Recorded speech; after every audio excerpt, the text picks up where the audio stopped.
I don't see it on here, Carrie. I'll say some of it. Good evening, everyone. It's 5:30 p.m. on Wednesday, May 24th. I'll call to order this regular meeting of the Cuyahoga Falls Board of Education. Ms. Stoik, will you please call the roll? Ms. Toko? Here. Mr. Gomez? Here. Mr. Harris? Here. Mrs. Schaefer? Here. Ms. White? Here. Thank you. Item B is approval of the agenda. Number 1, motion to approve the agenda. It's recommended that the Board of Education approve the agenda of the May 24th, 2023 Board of Education meeting. Action by the Board of Education and adoption of consent agenda means that all items are adopted by one singular motion, unless a member of the Board of Education, treasurer, or superintendent requests that any such item be removed from the consent agenda and voted upon separately. So moved. Second. Any discussion? Please call the roll. Ms. Toko? Aye. Mr. Gomez? Aye. Mr. Harris? Aye. Ms. Schaefer? Aye. Ms. White? Aye. Welcome. Our vision, Cuyahoga Falls City Schools, the hub of our community, committed to a culture of caring. We innovate, we create, we personalize education for all. Our mission, every student, every day, every opportunity. A big welcome to our retirees tonight. Thank you for coming out so that we can have an opportunity to honor you.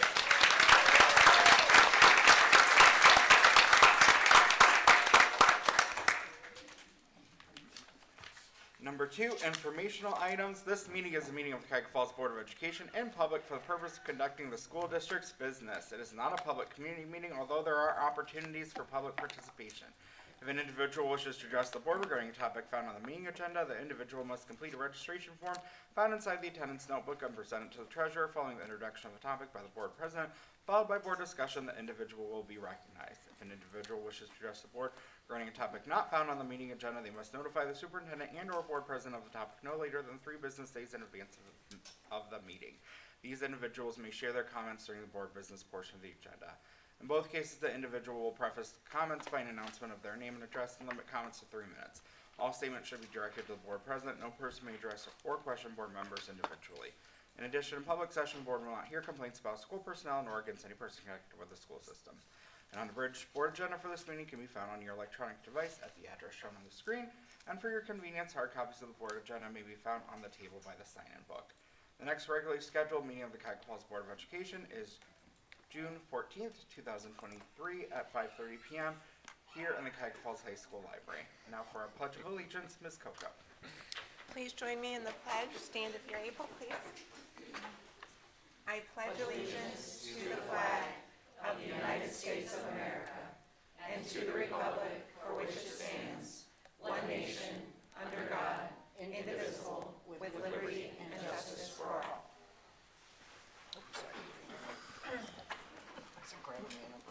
Now for item D, presentations. First is our retirees, Mrs. Ellen McClure and Ms. Whitcomb.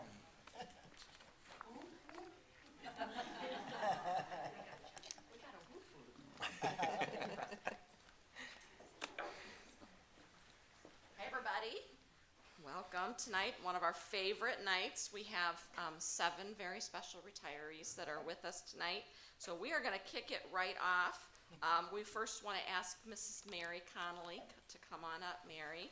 So if you don't know Mary, and I think probably everybody does, we adopted Mary into our school district many, many years ago. She has served us in a lot of capacities. She has been a substitute, I'm sure, in every building, and has spent a lot of time at our board office, and she has been invaluable to us, helping us out with registration and taking care of all those families coming in to join us. So Chris Shaw is going to come up and say a few words about her. Oh, no. Oh, yeah. Are you worried? The all truth. Well, actually, Ellen's so part of my show, so I'm just going to be repeating it. It's really hard for me to sum up in a few paragraphs how Miss Mary Conley has contributed to our Black Tiger family. She has volunteered to step in for many of you in this room and many others who are not here to join us in thanking her for all of her time and hard work. Mary loves children, so it's easy to understand why she gravitated to this line of work when she retired from her real job. She has worked at all of our buildings and central office in a variety of different capacities for the past 19 years. She stepped in for building secretaries, special education administrative support staff, student services administrative support staff, and even the superintendent's administrative assistant at times. Mary accepted each assignment with a smile and brought her A game and all her office supplies and all of her notes to provide help in the absolute best way that she possibly could. Even on days when I know she didn't feel like leaving all the comforts of home and her man Jim, Mary would come to spend her day working with us, sometimes chaotic, sometimes too hot to even move, sometimes too many people and chatter to think straight. Mary has always had the most optimistic outlook and an infectious smile. When the going got really tough, who did we call? Mary. Although she was compensated for her time, the monetary compensation doesn't come close to the gratitude we have for the years of service Mary's provided. I'm not saying goodbye, Mary. Just saying see you soon and don't run in the hallway.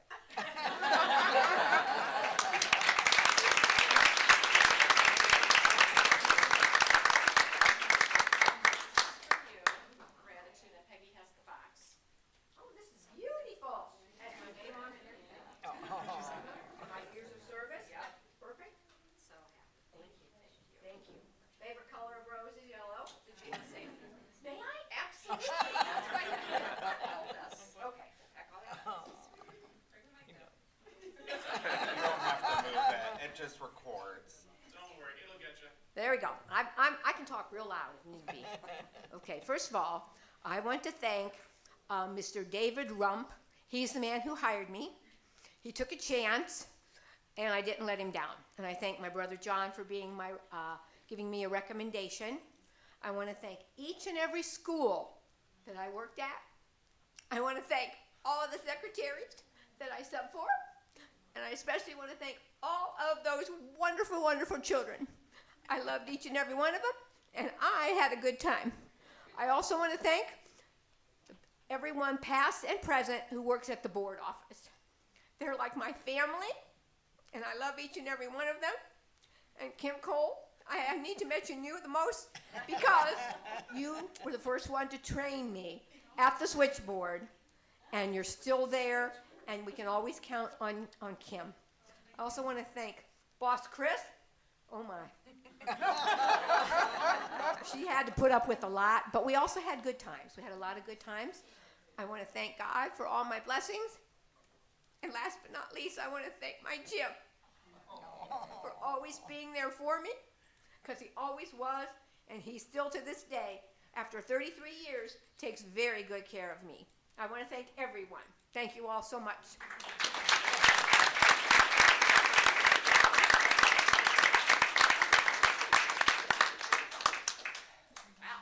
That's gonna be hard to top. Okay, G, you're up. Ken Gribshaw.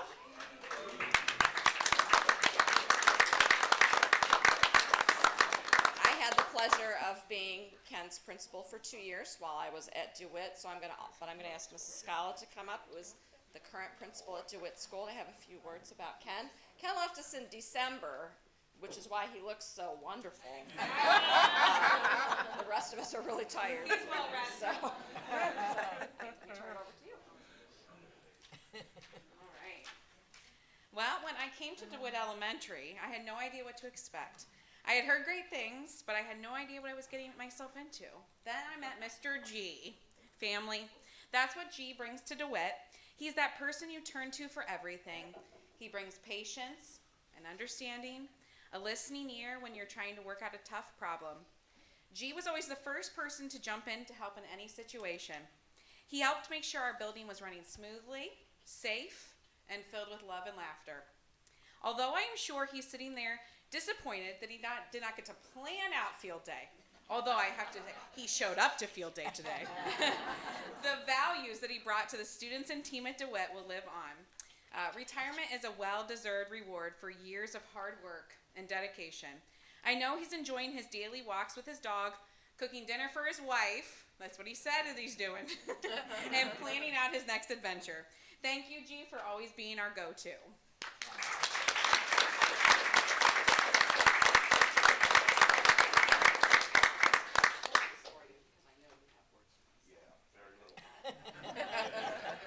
Say very little. It's all about relationships, and it's been a pleasure.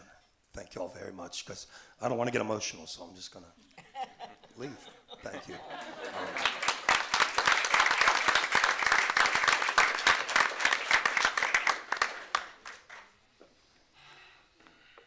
All right.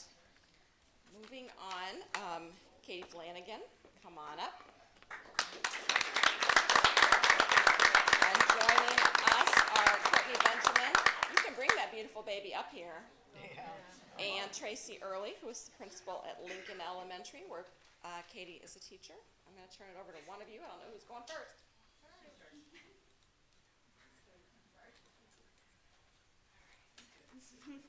Yeah.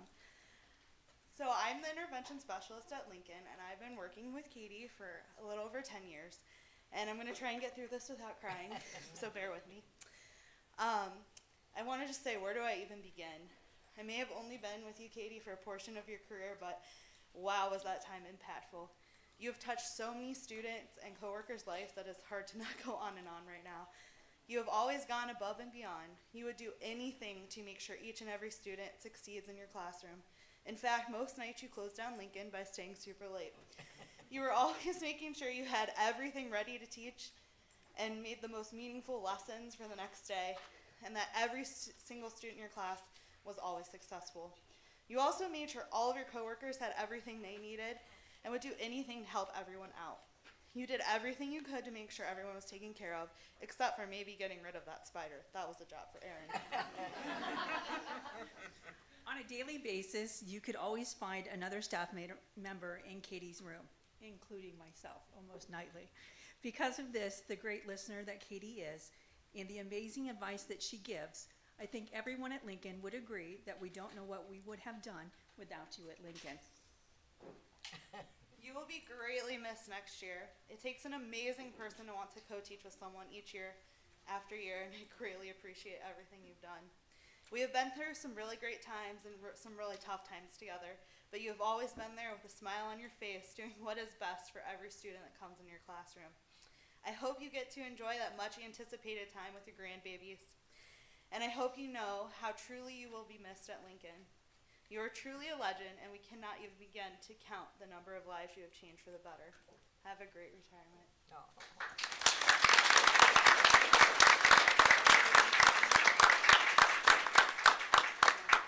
I don't like to speak in front of adults. I like kids better, but thank you, everybody.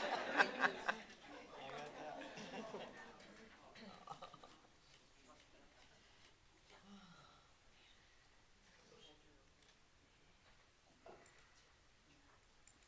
Okay, we're going to stay at Lincoln and ask Kathy Ward to come on up.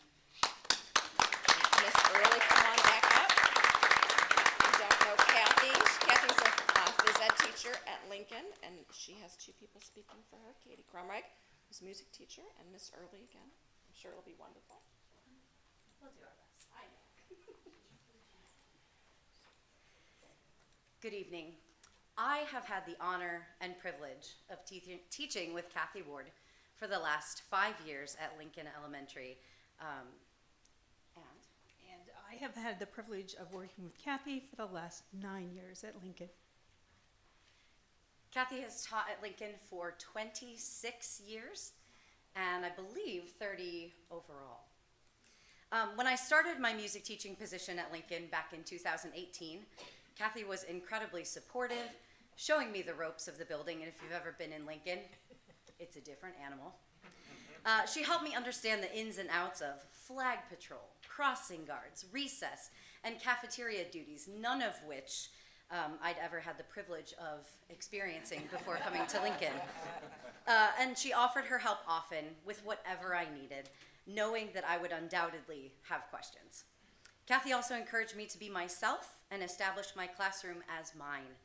She had my back completely when I, as the new kid on the block who was trying her best to fill the shoes of a very well-known and very well-loved, not to mention very good friend of Kathy's, retired music teacher, didn't do things the way they've always been done. I can honestly say that her support and her encouragement have continued daily over these past 5 years, and I am incredibly grateful for it. We have way more, sorry.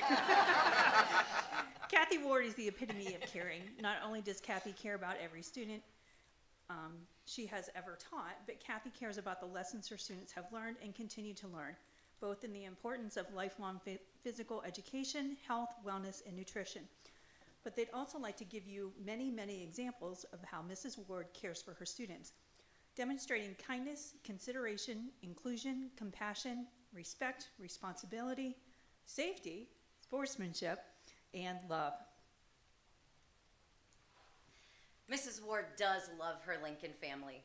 As I'm sure you can tell by what's been shared already, she is undoubtedly dedicated to her students and her teaching, but she is similarly dedicated to her colleagues and her Lincoln community as a whole.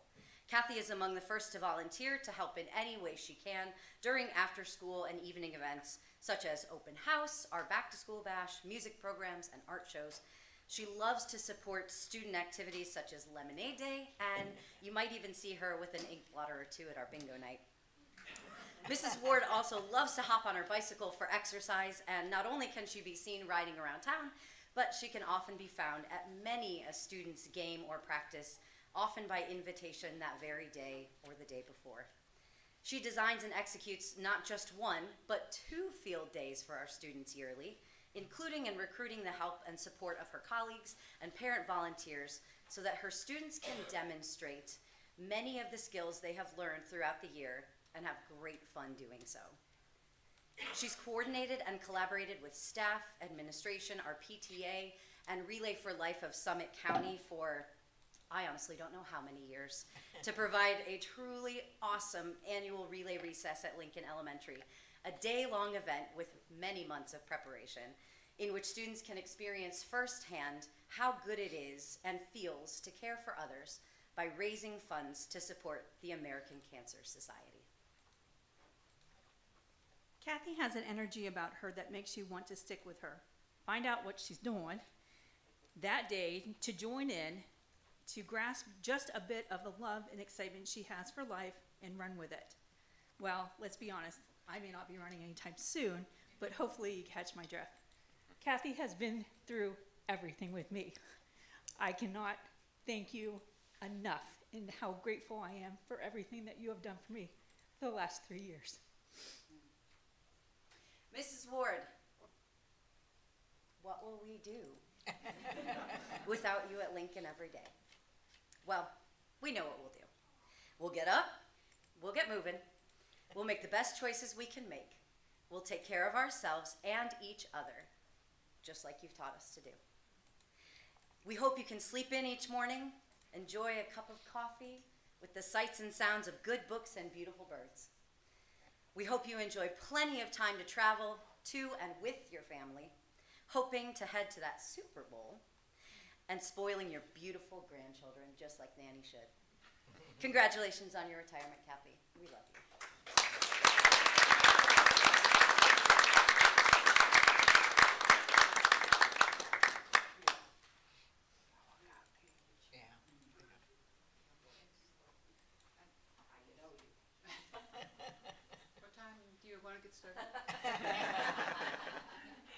So, thank you for those kind words.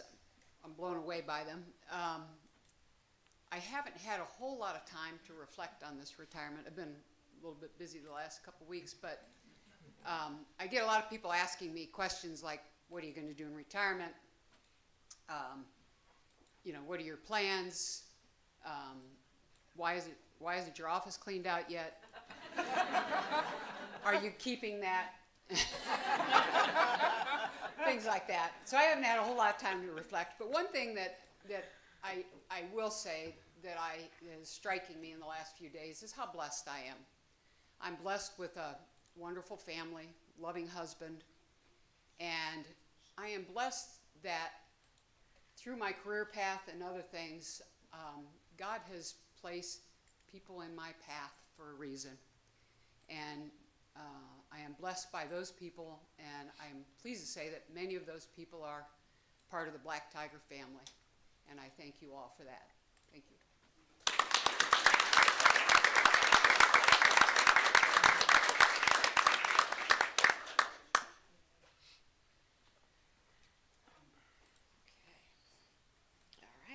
on to Price Elementary School, Cheryl Beisel. Come on up.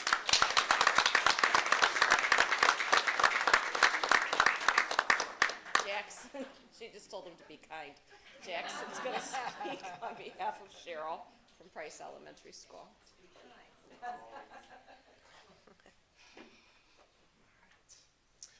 All right, I first want to start off by congratulating Cheryl. This is your 23rd year? No, 25th year in the district? 26th year. I'm sorry, that's a lot to think about. But this is her 49th year teaching. And 48, I'm sorry, okay, jeez. All right. I know. The moral of the story is, I know it's hard to imagine someone who's 29 years old to teach 48 years in our district. 19.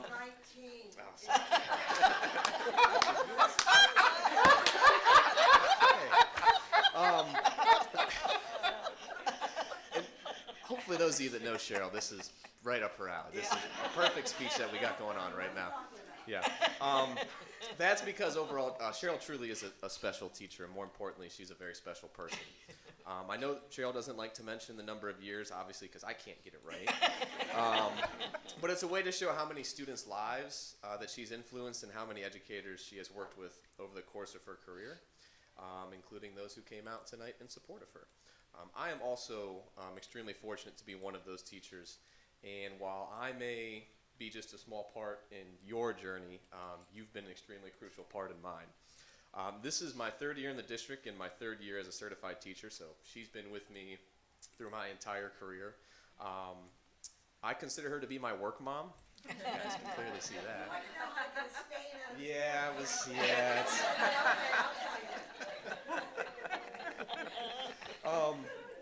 She has helped me grow tremendously over the first 3 years, and I will forever be thankful for all that she has taught me, as I'm sure many of you who have worked with her also feel. But the one thing that I'm really going to miss the most is our morning conversations, because everyone knows being an educator, gets some chaotic days. So just having those conversations really help detach for a moment and kind of get us through those get us some of those rough days. A lot of it revolved around sports, Steelers in the fall, obviously, Penguins in the winter, somehow getting her to care about my soccer team, even though she knows very little about it. I also want to make a side note. Patty, she was my other neighbor, so I'm losing both of them. She was the only one that cared about my golf scores, so I don't know who I'm going to talk to in the morning. It's going to be tough. But we also talk TV shows. It was tough having to wait until Tuesday to talk about Succession because Bill went to bed too early. So I had tried so hard on Monday not to spoil everything. So I hopefully did a good job with that. And we did everything we could to try and solve the world's problems. Like I said, it was those conversations that I definitely needed in this chaotic world of teaching to get us through those rough days. While I'm only speaking from experience, I know from talking with other teachers that Cheryl cares very deeply about the students she has worked with. Whether it was as a general education teacher in the capacity that I saw her in, or her role in the gifted program, which I know she was very, very passionate about. Nothing lights her face up more than seeing one of her many former students. And we've had a lot of conversations after Steelers wins, and I never see her that happy. All teachers truly care about their students, but in order to stay in this profession for 48 years, there's a special type of care that she possesses that I hope myself and the others who have worked with her can carry on in the future. Thank you, Cheryl.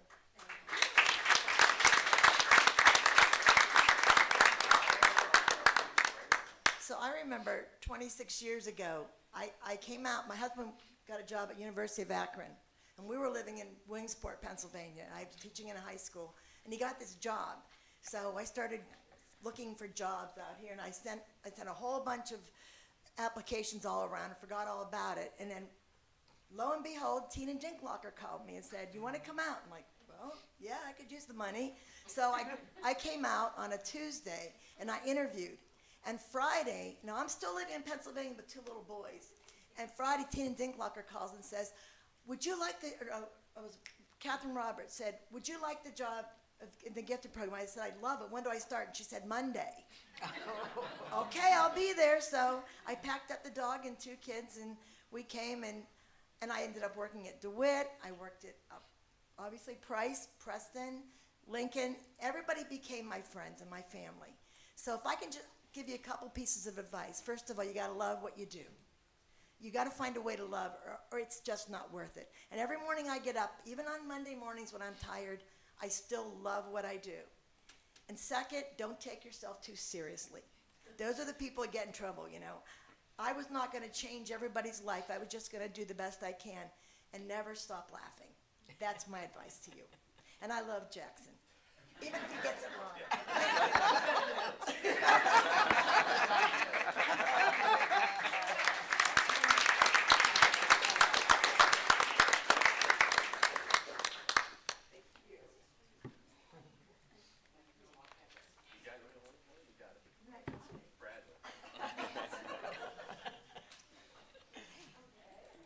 Next from Price, Patty Mancini-Sabo, come on up.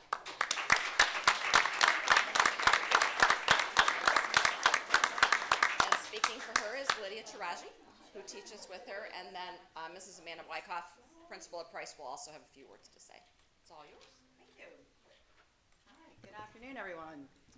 I'm Lydia Taraji, currently the EL teacher at Richardson Elementary School. Before taking that position, I worked with Patty Mancini-Sabo for about 5 years as a 3rd grade teacher at Price Elementary. I'm thrilled to have this opportunity to speak for Patty's retirement, to share some highlights of her personality, many that you may already know, and to provide a treat for those of you who don't. First of all, Patty is a true professional. She greets everyone with a warm smile and a handshake. Patty has a way of putting parents at ease in conferences. She listens carefully to their questions and concerns. She often reminds me that I should use a filter in my head whenever I get urged to express some thoughts that may not be so well received. Thanks, Patty. I like to compare our 5-year working relationship to the old TV show, The Odd Couple. There's the neat, polished, organized person, Felix Unger. That would be Patty.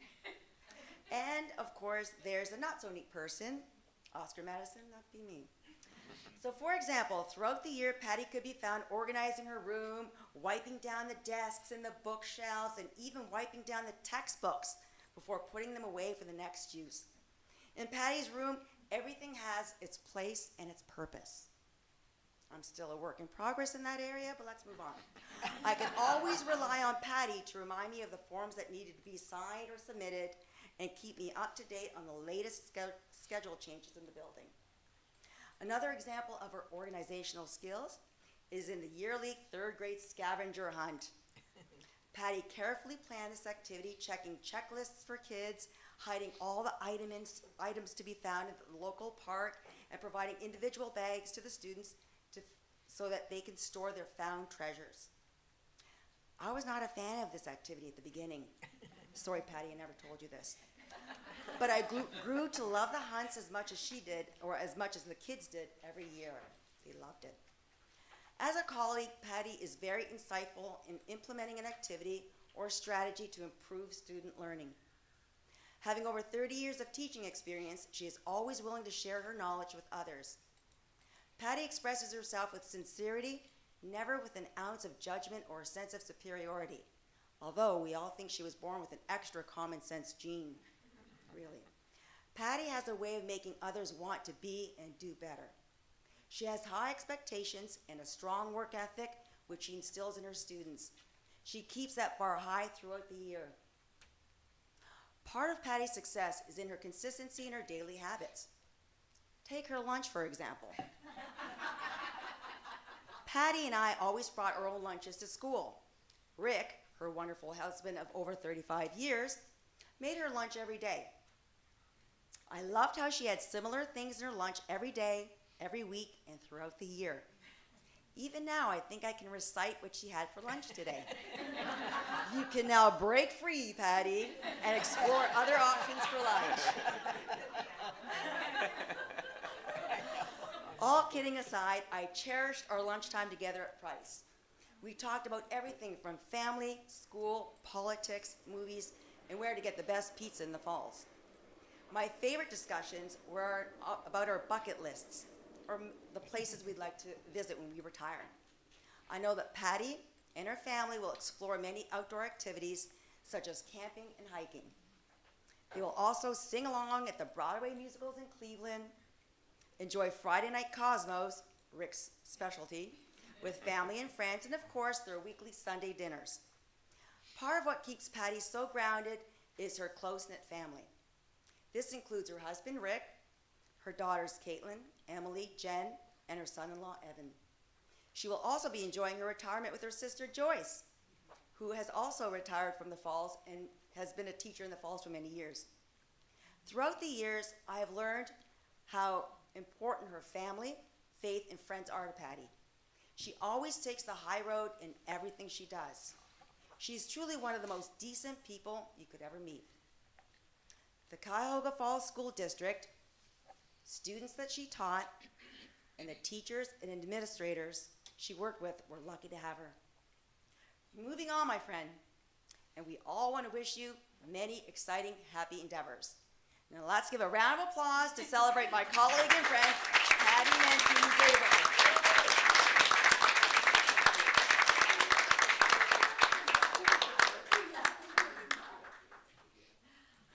I just want to say thank you. As you can see, I have worked with so many wonderful people. They have made me want to be a better teacher and want to be a better person. They are just outstanding. And you already heard about my family, always there to support even when they didn't always get the best of me. And finally, the families of Cuyahoga Falls. You entrusted your kids to me. I enjoy teaching and learning with them. And I really felt privileged to be able to serve in a place that I call my home. So thank you.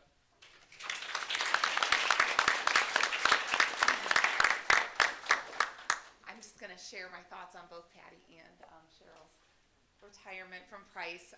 If you can't tell already, we have a lot of fun together at Price, all of us. And I met Cheryl and Patty when they were on the interview committee, so they picked me. So I hope that I've done a good job in the last 3 years at serving both of them.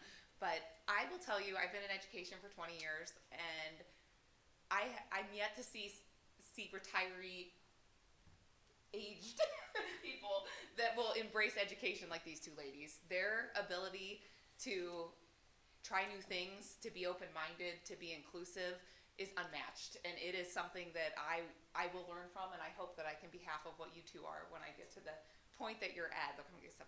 But the new literacy adoption that we did, Cheryl and Patty did not bat an eye. They embraced every ounce of it. They have taught it. They have loved it. They have been growing. They ask questions. They do coaching. They try new things, and that is not something that is always common when you're at the other side of your career. So also from an inclusion standpoint, their openness to being inclusive as we've kind of shifted how we serve our students at Price has been commendable from both of them. Their openness to just seeing things differently and trying it and doing what's best for all kids. So my final, if anybody knows me, because I do love reading and I do love data, is that I have to brag on both of them because we got our OST scores back, and I said they're both going out on a bang because they have really instilled that love of learning in their kids. And Cheryl and Patty both. Cheryl probably just got, I think, the highest ELA scores that we've had at Price, even post-COVID and before. And then Patty just grew her kids from like 45 to 75% this year from the beginning and end of the year. So as you can tell, this is a huge loss for our district and for Price because of what they bring to our schools for our kids. So, but I know they deserve it, but I tell them all the time, like, I'll pay for your coursework for renewing your license if you would like to stay. I've told them both that many times, but they won't take me up on it. So thank you both.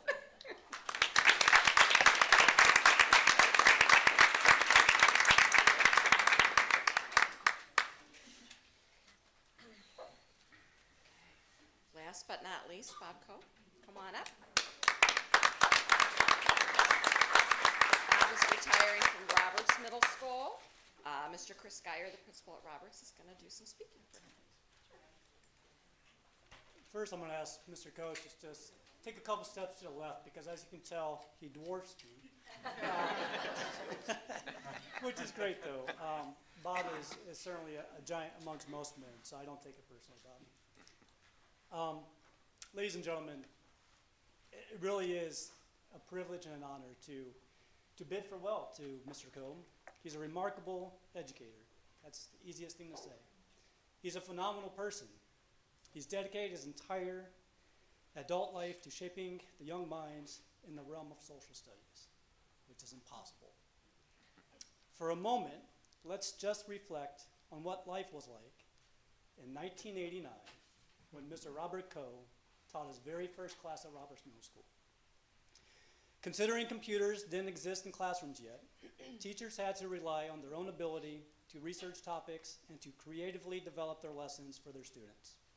Perhaps Mr. Coe had a TV on a cart or an overhead projector, but Mr. Coe's most valuable resource, and always still has been, is his fantastic ability to tell stories. However, there is a side effect to being a good storyteller. A common story shared by many of Bob's staff mates, including the most recent, goes something like this. Bob is a fantastic storyteller, but you never, ever want to sit next to him during the staff meeting, or a professional development meeting because he doesn't know how to whisper, or when to stop telling the story. Hilariously, Bob just keeps talking, and you know it's just a matter of time until the presenter calls out your entire table. Well, all of us are going to miss Bob's stories, and we wish we had more time to hear just one more. In a world where subjects such as history, geography, civics can sometimes be perceived as mundane or insignificant, Mr. Coe has always found ways to show the next generation there is a true value and power of understanding our past by connecting it with our current surroundings. He works hard to teach the youth how to actively participate in shaping the future, as this foundation is what democracy is. As a former social studies teacher myself who has the privilege of working with Mr. Coe these last 5 years, it leaves me with a profound sense of gratitude and admiration to have watched him teach these principal values to all of our students. For the students Mr. Coe has taught over these last 3 decades, we hope they know how very fortunate they are to have been given this privilege of his knowledge, his unwavering source of inspiration, and his guiding light during this educational journey. Beyond the classroom walls, Mr. Coe was always selfless with his time, whether it be advising student clubs, chaperoning trips to DC, or coaching our cross-country athletes to victory. His lifelong commitment to the city of Cuyahoga Falls and its students is one that we wish all of our teachers to emulate. So as this chapter draws to a close, it is with bittersweet sentiment that we bid farewell to our Mr. Coe. We recognize the thousands of lives that he has touched, the minds that he has nurtured, and the positive influence he has shared. May your retirement be filled with joy, laughter, and an abundance of adventures as you hit that road in your RV. Congratulations, Bob, on your retirement. And now you can tell that story with your feet up around the campfire.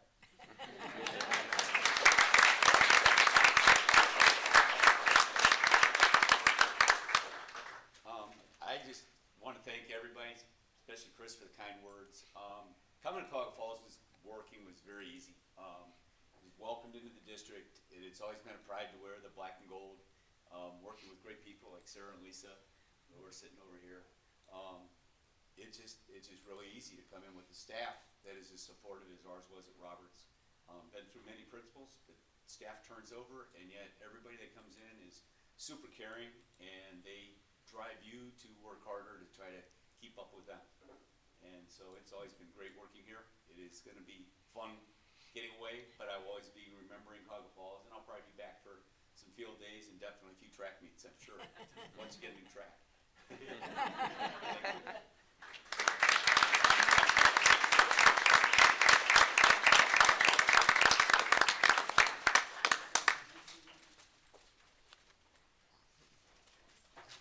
Thanks, everybody, for coming. If I could have all the retirees come up one more time, we're going to take a group picture with board members and superintendent. Please grab cupcakes and snacks on the way out. We appreciate all your time tonight, and congratulations. She said, not you, and I said, no, she did not say my name, but Anthony is going to be.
thinking about taking this on that too at some point.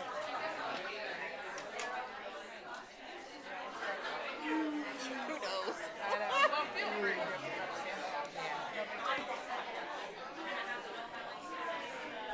I don't want to be disruptive. You won't be disruptive. 24 text messages. What? That's one group text message. And then I press silence.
Number 2 this evening is curriculum materials for our English learner program resources, K through 12. I will invite up Dr. Amy Cruz to get it started.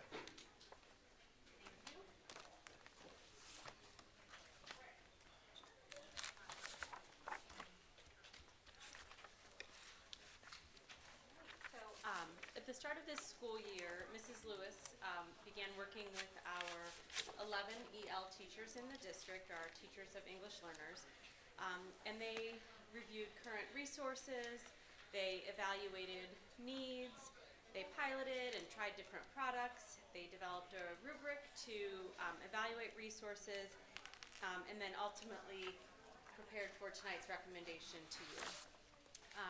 Earlier this month, Mrs. Bozar shared this presentation and resources with our principals and our central office administration And tonight they're here to share it with you, so you had a chance to look at some of those resources. We have more. We can pass around some more if you would like. But I'd like to invite up Mrs. Lewis and Mrs. Vozar, and you also have a folder with some things that they will reference during their presentation. And come see so I will. There.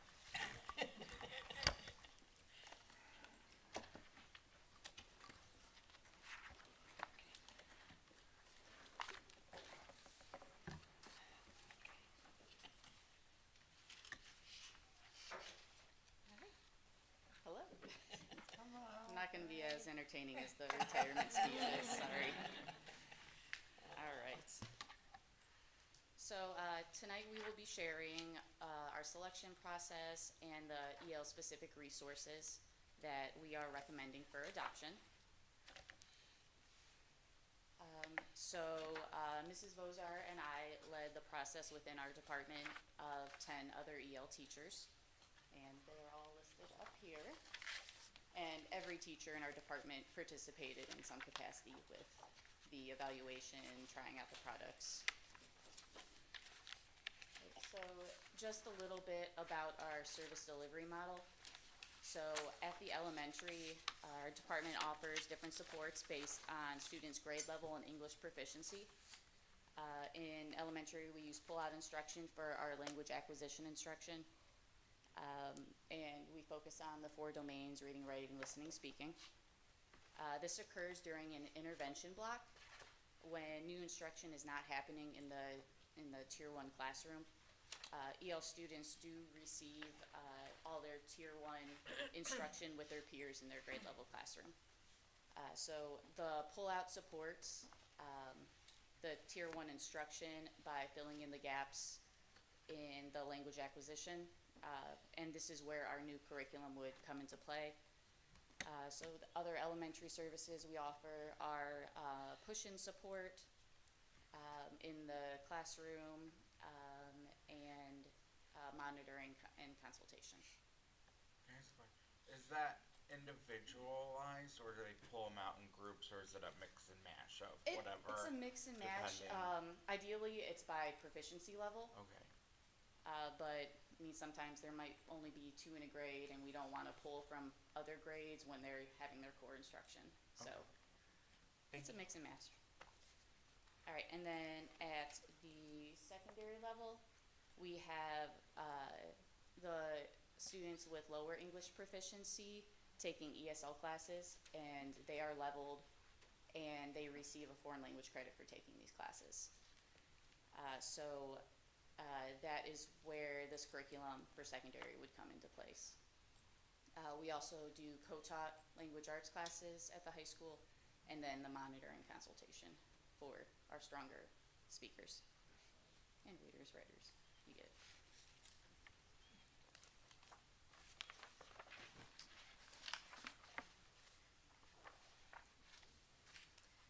So looking at the curriculum we have currently, we have National Geographic K through 12. We have K through 5 is Reach, 6 through 8 is Inside, and 9 through 12 is Edge.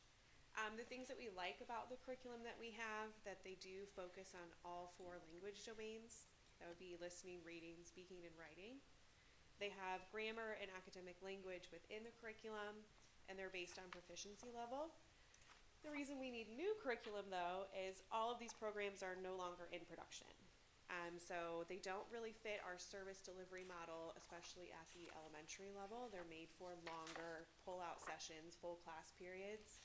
And 6 through 12, our resources are largely pieced together with things that haven't been repurchased over the years. So we've been supplementing with a lot of our own materials. It's just not equitable across all of the buildings. We all have different pieces of the curriculum. So we definitely need something new so that our K through 12 EL curriculum and instruction is a little bit more consistent across all of our buildings. Okay, where do I aim it? So Courtney mentioned that all of our teachers were involved in this. A lot of us also went to TESOL, and that's our annual conference for teachers of English English to speakers of other languages. So at that conference, we were able to network and look at different curriculum, different options. So we were able to do that. And then in your folder, you will see you have a copy of our English language proficiency standards. It's on the right side, it's orange.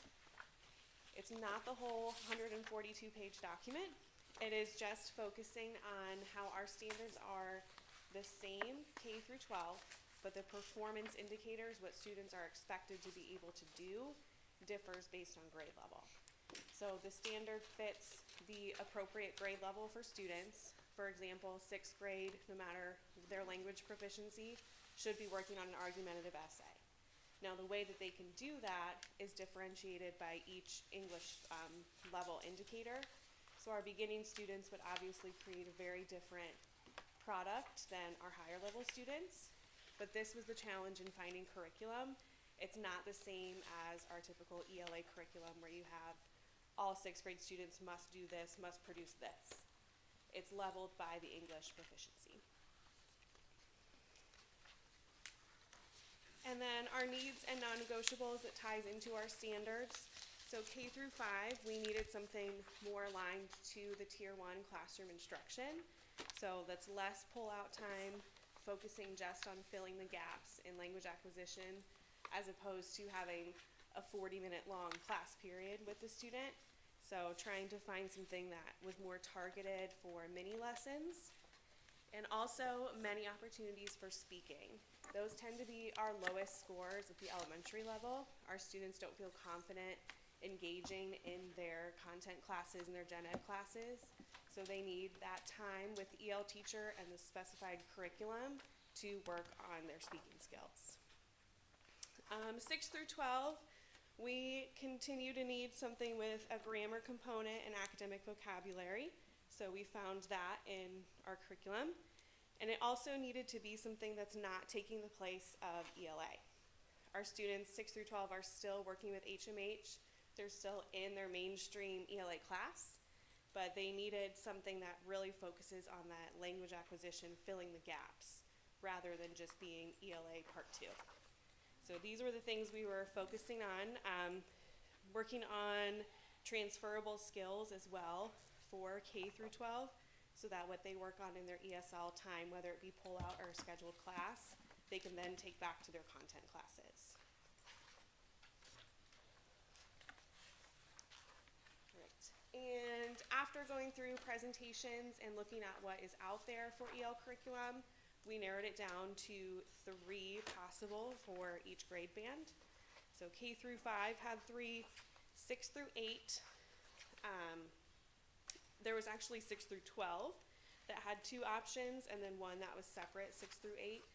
Based on different writing demands and different grade level appropriate products that students need to create, it made more sense to go 6 through 8 and 9 through 12. The ones that covered the full 6 through 12 grade band just didn't cover all of the appropriate grade level skills. So we went through a rubric for each one. The rubric's very similar to the ELA adoption rubric. We just added more about language acquisition and EL specific things. So in your folders, you also have a copy of the rubrics. And Courtney's going to talk about our K through 5 that we chose and the rubrics that we looked at.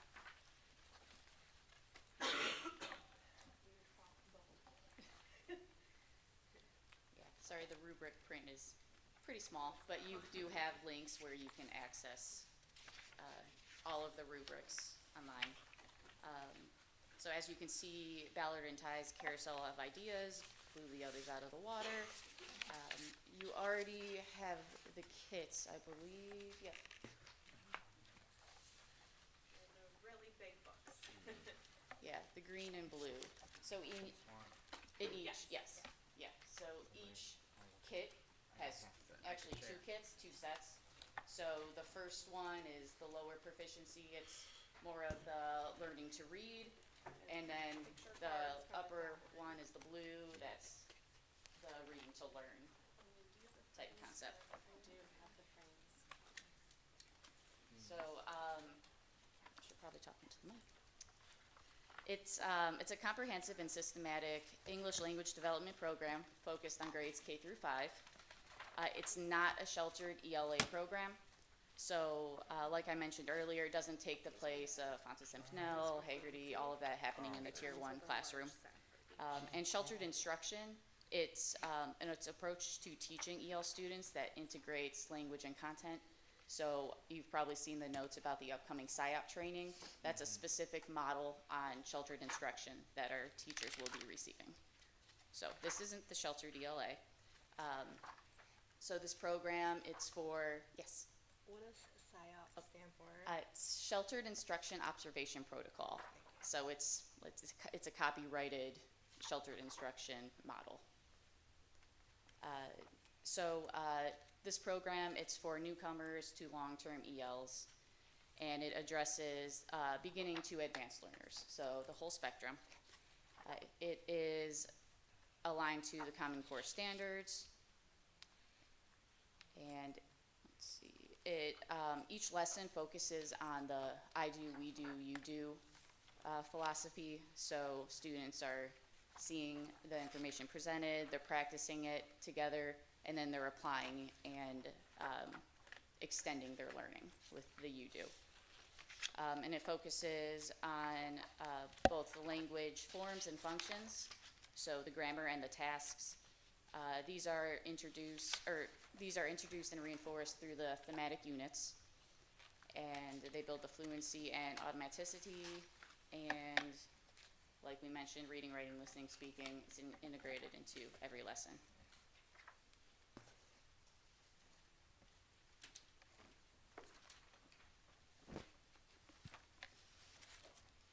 So, frames for fluency. I just passed out the longer ones.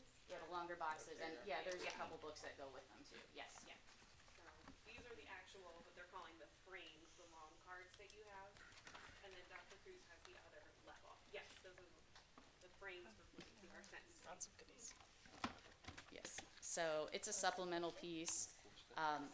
As Mrs. Bozar mentioned, many classroom curriculums don't incorporate enough speaking. And this was one of those high need areas that our teachers requested. So the lessons help develop both BICS and CALP. So BICS it's the social language, the conversational skills, stands for basic interpersonal communication. And then the CALP is the academic language, cognitive academic language proficiency. So the lessons address both of these. They allow students to practice and refine their oral language skills in a safe environment. And not only will this help them, practice their skills, build their confidence, learn the language, and interact more in their classroom, but it's also proven to help their reading and writing.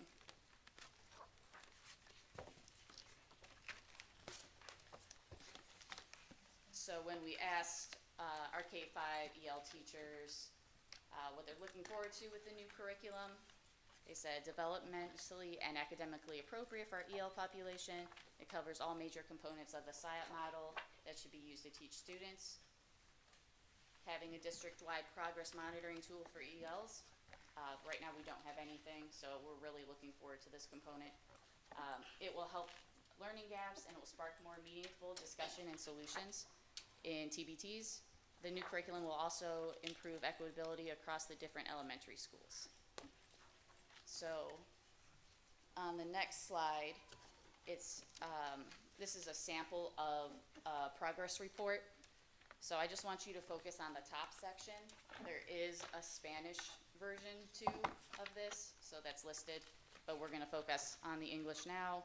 So students most likely would take the assessment in the fall, in the spring. Just like the Acadians and the map show progress in content and achievement in content, this will show that in language acquisition. So the next couple of slides include a couple more report samples. So the aligned assessment component measures 7 linguistic dimensions. So BICS and CALP, as I mentioned earlier, comprehension, grammar, listening, speaking, and vocabulary. So reports are available that show individual student strengths and weaknesses, as well as detailed instructional recommendations and interventions. So in this example, you can see grammar items, mild weakness detected. It lists the types of verbs, and then it will match the weaknesses with the specific interventions from the curriculum.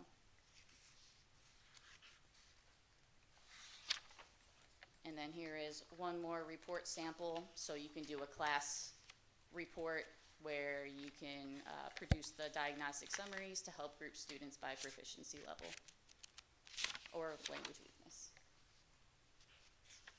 Okay. So when we ask the K-5 EL teachers how this will help our EL students, ESL classes can be more uniform across the district. It specifically will address second language acquisition, something students typically don't receive in Tier 1 instruction. Vocabulary rich, scaffolded, visually appealing, and relevant. And it fills the gaps the reading program cannot, such as teaching cultural information and social language. Any questions about the elementary curriculum? I really like those. That's part of the, it's in the frames for fluency, right? That's part of the carousel of ideas. Carousel of ideas. Mhm. Those are really great, and it's not intentional, but there's a lot of stuff in there that like can be used to like relate to our local community, because there's like in the like Halloween costumes, there's somebody in a tiger costume, so you can use that to like relate to black tigers. And then in the art one, there's a painting of a tiger, which you can use to like help kids, because especially in our high school, there's just paintings of tigers everywhere. So you can like use that as a relevant. And on the first one, if you'll show that one, Ms. Schaefer, it just, for whatever strange reason, they put green olives on their burgers on that one, which is a Swenson's thing. So the teachers could use, like. Yeah, we're teaching about American culture too. I just, Cuyahoga Falls and culture. not even American, but Yeah. like very localized, Northeast like Ohio little culture. things I noticed in those pictures that I'm like, those are such weird little local things. So little things in those pictures I that you can usually use to pay help. attention to detail, but I didn't Yeah, notice help that. make those little connections. So I really liked those. Yeah. I order my I just wanted to comment on the elementary. I was don't. I just flipping don't. through the big book. I noticed a lot of the take-homes for the students are ask a family member, do this with a family member. And I appreciate that, especially in engaging their parents and caregivers as well with that. Yeah, sometimes that's left out of the Tier 1 instruction too. Yeah. So I really appreciated that and noticed that as I was flipping through. Yeah, good notice. Well, I like the fact that it focuses on the literacy and writing and reading and speaking and listening skills very much. And I also like the fact that the themes. I think that's really good, and I think kids pick up things more when it's themed. More So authentic, I yeah. do appreciate that as well. Thank you. All right, and I'll leave the resources around, so if you wanted to look at them after the rest of the meeting, you're welcome to. I'll pick them up tomorrow after. Can I ask a question too? Oh, yes. And I've lost the page that's on the testing reports. Would that replace the other standard? So they'd also be taking the standardized tests with their peers, and then this Yeah. would be just kind of in addition to. Yes, yeah, this To is level specific, them. yeah, they'll still do all of the same local and state assessments that everyone takes. All right, we'll move on to secondary. Alright, so like I mentioned before, we did decide to go with separate curriculum for 6 through 8 and 9 through 12, just based on what is grade level and age appropriate. So time zones is the 6 through 8. They were a little stingy with the samples on that one, so I think there's only 3 books of time zones to go around, maybe 4. So that one has multiple levels. I think we were sent 2 of them, a high and a low, just to see the difference. Thank you. And they are by National Geographic, so part of the appeal of this series and the 9 through 12 series is all of the amazing photography, Everything is, instead of being so locally based, very global. There's science and social studies content, some geography. So there's a lot from National Geographic that we have access to because of this curriculum. So they were pretty close on the rubric, time zones and lift. Lift is the 9 through 12. And our main needs of students at this grade level is writing and academic language. So again, that's why it was more appropriate to separate 6 through 8, 9 through 12, just based on those writing demands and the academic language that they use. So both series are leveled by proficiency level, and they both focus on all 4 language domains. And again, they're both very age appropriate for middle school and high school. So even if the student is a newcomer and has very low academic language or social language, it's not dumbed down or seems babyish. It's still appropriate, which is a challenge for our secondary. It also has the built-in academic language, which is one of our biggest challenges. And then they're using this language in context to discuss something interesting, sometimes new information in the book, based on videos and the photography that's in the book. There is an online platform for 6 through 8 and 9 through 12. It's very similar to HMH in that it's mostly the student book online, but then there's also additional resources, more videos. There's a classroom presentation tool that teachers can use to go through different portions of the book. So that was a good option for our older students. And Lift, if you're looking at that one now, is 9 through 12. There was a separate grammar component that our students really needed. Students don't receive a lot of grammar instruction by the time they get to high school in Tier 1, so they need this to fill in the gaps. So grammar in context was the supplementary material that goes with Lift. We felt that time zones had enough grammar built in for middle school that we didn't need a supplement.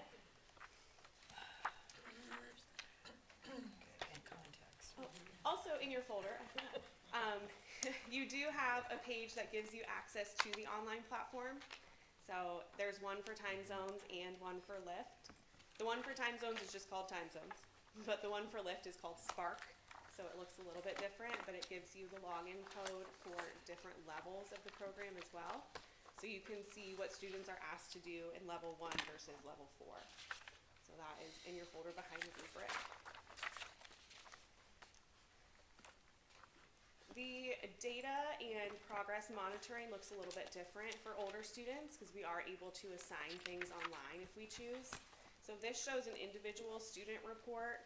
It looks like he was assigned 3 different weeks of work from the Time Zones platform. And it showed his score, his progress on that week, time spent. So this is just for an individual student. But then we also have the full class view, and this shows their average score at the time. So if a student has completed an assignment and their average score is a 50%, that can stand out on this page for the teacher to go back and see how long did they spend on it, did they complete the assignments before, what is the gap that they're missing there. So it looks different than the elementary. It's not just a testing platform, because obviously for elementary we'd rather have paper things for them. But for 6 through 12, this is an option to assign things online. All right, and our 6 through 12 teachers are very excited to have a curriculum, first of all. Middle school doesn't have one right now. So to have something, but that focuses on all 4 domains, and that is in one piece, that we don't have to piece together so many different things. So our instruction can be more consistent. And the way that this will support our 612 students is their vocabulary in this book is very rich. The pictures are engaging. There's a grammar component. There's content information. There's science. There's social studies, so that they're getting some of that vocabulary as well. It is highly engaging. If you look through some of the books, everything is in full color. Very nice to look at. And the grammar portion for 9 through 12, like I mentioned, our tier 1 classes just don't cover that much grammar because by the time you get to high school, you should know what a noun is. Well, most of the time our kids do not. So they have that extra support in their ESL class to learn some of those things that they might be missing. And then it also, again, about the content, exposes them to that vocabulary, to those pictures. So when they go to their content classes, they have some prior knowledge. Any questions about secondary? I feel like I went through that really quick. I have a question. You just said something that made me really think. So someone that's coming in that is learning English, do you not have nouns in other languages? Like, So you just blew my mind on that one. No, that's a good question. A lot of our students do not have formal schooling in their first language, or they might be illiterate in their first language. Okay. So they are missing that academic experience and exposure. So it's not necessarily, we have nouns in all the languages, just we might not have had experience in Yeah, the they might primary not know language. about Okay. it. Yeah. And that does show up more in 6 through 12 as a gap if students have not had prior schooling. K through 5 is a little bit easier to jump in, but that's when we needed a really specific EL curriculum for our older students. Oh, okay. So the majority of, so K through 5 is paper, and 6 through 12 is you have the option, but you have both. With the 6 through 12 and all the different topics, how do you see these holding up over time as far as curriculum is concerned, where it would become, because a lot of it is paper, where it would become outdated? You know, we don't want to have curriculum that would be outdated or that would need to be replaced. We want to have longevity with any of our curriculum, obviously. Right. So because it is National Geographic, we do have access to their full library online as well. So if an article were to become outdated, they would update it online, and then we get like an alert about it, from what I understood in our PD. So having that larger library to choose from would help, but also the topics that they chose are more about exploring the world. So there's some things that just by their topic wouldn't be outdated. So different foods around the world, or meeting a student who lives in a different country, what's their life like, things like that. And we do have a 6-year subscription online that comes with this. Anything else about 6 through 12? I know it's hard to juggle 2 resources there, but they do go together. There's just many levels of each one. Well, I guess figuring off Ms. Coco's question, so we're buying these for teachers and students hard copies, correct? Okay. Yeah. At both levels, we're getting hard copies for students as well, right? Say that again. We're getting hard copies for teachers and students Yes. at both Yes, levels. for both curriculum, yeah. Yeah. Actually, I think that's really good, because we know that reading studies, literacy studies show that actually having it in your hand rather than online does help reading skills and especially fluency. So I think that's really a good thing to do. Especially for learning a language. Yep. Absolutely. And the rest of the day is mostly spent on their Chromebooks, so it's nice to have a little break Yeah. too, and Yeah. have the paper pencil. And the other thing that the 6 through 12 teachers mentioned about the online platform is a lot of our students are not very computer literate. Yeah. And so they struggle with things like the HMH platform. But if they have something when they're with us in that smaller environment where they can ask questions, we can walk them through, it makes them a little bit more comfortable. So while we definitely want to use the paper book, we like that a lot, we still want to show them how to access online platforms and how to do things like that for their other classes. No, it might be helpful to just, at the beginning of the year, to make sure that all of our EL students are informed, like when they're meeting with their EL teachers, that we buy additional hard copies of all the books, so that if that's beneficial to them, that they should express that, or maybe the EL teachers can help them get those hard copies that they can take home, because that's something that we've asked to make sure that, as we've adopted all these new curriculums, that we've asked to make sure, and we've been told that we're buying additional hard copies, so that if kids do want to take hard copies home, there will be hard copies. Ms. White asks that question every time we adopt curriculum. And we've been told that we are every time. So if that would be helpful to our EL students, if that takes one thing away, we could, why don't we just offer that to them, Absolutely. Yeah. We're all about breaking down barriers to Right. accessing. I'll make sure our Yeah. high school EL teachers know. Yeah. Yeah, I just, again, go back to the research, and it does seem that having a book or the paper in front of you is a much better way to read than online. There's too many things that happen online, and they get distracted and so on and so on. So I'm not telling you anything probably you don't know, but yeah. Good point. All right. Anything else, 612?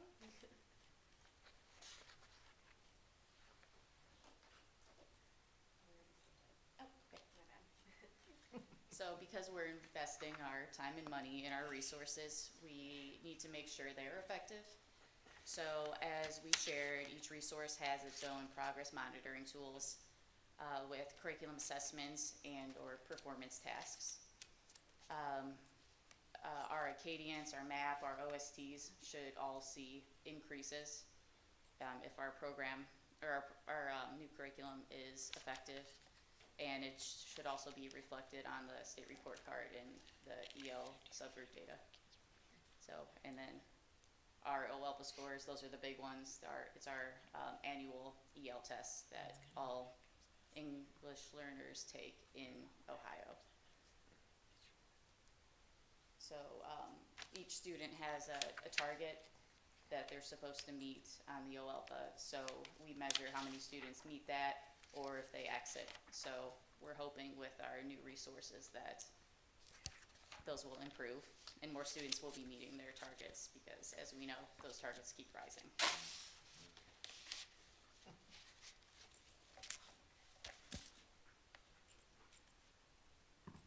All right, so how much will it cost? You have the quotes in your folder as well, and they're also linked in the electronic presentation. So Ballard and Tie, Carousel of Ideas, and the Frames for Fluency altogether, it's around $4,000 a kit, just under. And we would get one for each elementary school right now. We don't think it's necessary to have one per teacher, even though some of our elementaries have 2 EL teachers, but they're not going to be doing the same lesson at the same time. So There's enough material in each. When we went through, Ms. Lewis was on leave when we went through the K through 5 adoption. So when I went through that with the teachers, went through the rubric, they felt there was enough in each box that they could share, enough of the fluency frames, the picture cards, that it wouldn't be a problem. So, and they can also copy things out of the book if they feel so inclined.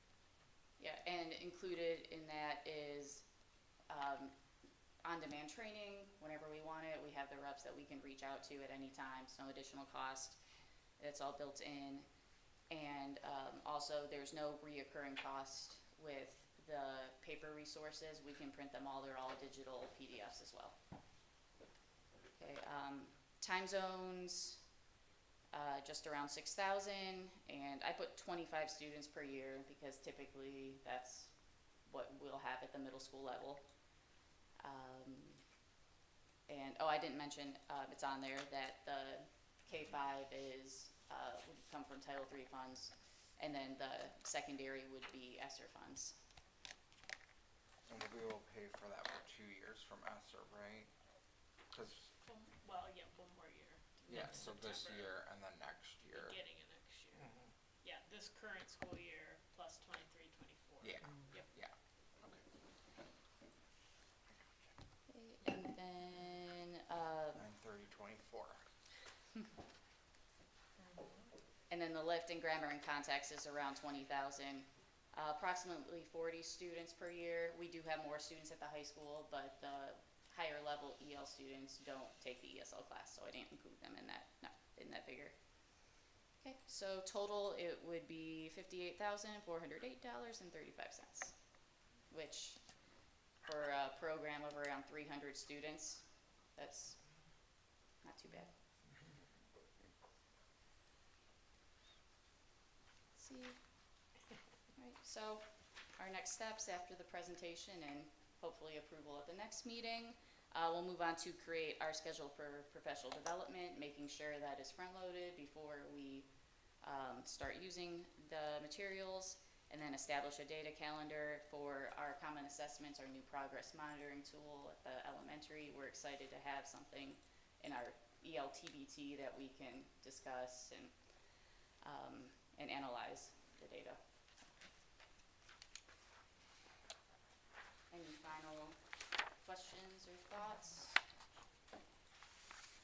You said that, like, oh, sorry. When you were talking about the professional development that you can receive from the company, would that be like a phone call and say, hey, we're looking at this, or would they physically come in and do PD? Most likely it'll be a Zoom type training, and then they also But it have would be yeah, it'll be a person like interacting with us, and then there are different on-demand trainings that we can use throughout the year if we want it supported in one area or another. It's pretty similar to HMH. The Ballard and Ty, yeah, same thing actually. And they're a smaller company. They're only EL focused, so they're readily available. And the East Coast rep actually lives outside of Youngstown, so she said she could actually come in person and help too. And the Ballard and Tide has an online platform for teachers, so the students may not be using it, but the teachers can access to print things, to see the reports, to have the on-demand PD or webinars. So the teachers will have access to that. It's just not the same where there's a student platform as well. So for students that have already been engaged in this, how will we work to like help inform their families that like there's gonna be more coming home because we have these additional resources? Because it's hard, you know, sometimes to inform these families where oftentimes the kid is now speaking more English than the family. So how will we work to try to engage the families in knowing that there's new curriculum, it's gonna be more engaging, there might be more asked of them from their child with this new curriculum? We given thought to that. I know it can be very challenging with this because we get these kids being so successful, and then sometimes the kids are teaching the families English, or they're bringing the resources, and which is wonderful. We love to see that. Yeah, hopefully at the beginning of the year we'll have some kind of involvement at the open houses to meet with parents, interpreters. We usually have there. Plus, if I'm not sure if it's been approved yet, the new communication platform. Yeah, last meeting. Okay, Parent Square, right? Yeah. Is what we That's went what I with. was gonna Okay. say too. Parent Square. So, yeah, so that will be a very helpful piece for this communication.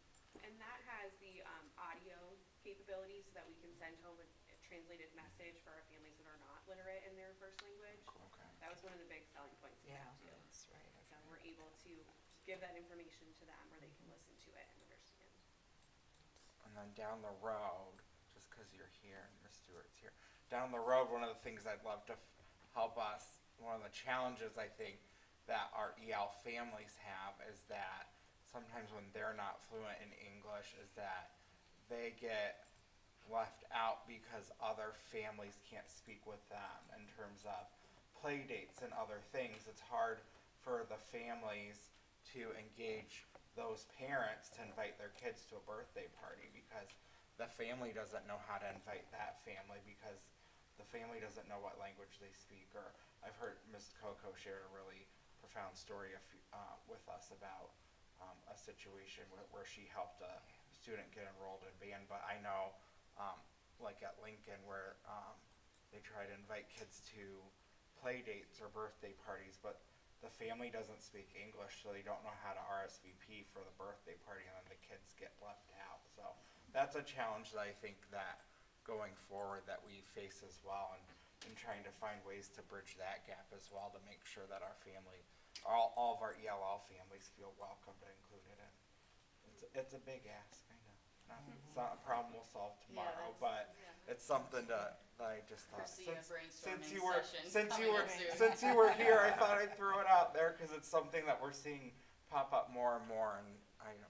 I don't have the solution. I don't expect you to have it anytime Right. soon. Those but are some of those little things that you just don't think you about don't think until, about until you start, you witness the hear situation. stories, and then you're like, wow, I would never, but that is so profound because you don't realize what an impact that has, because that kid could be very popular, but if the parent doesn't know how to RSVP or how to read that birthday party invite that the kid gets, especially at the younger grades where it's harder for the kid to be the one talking, Right, to so.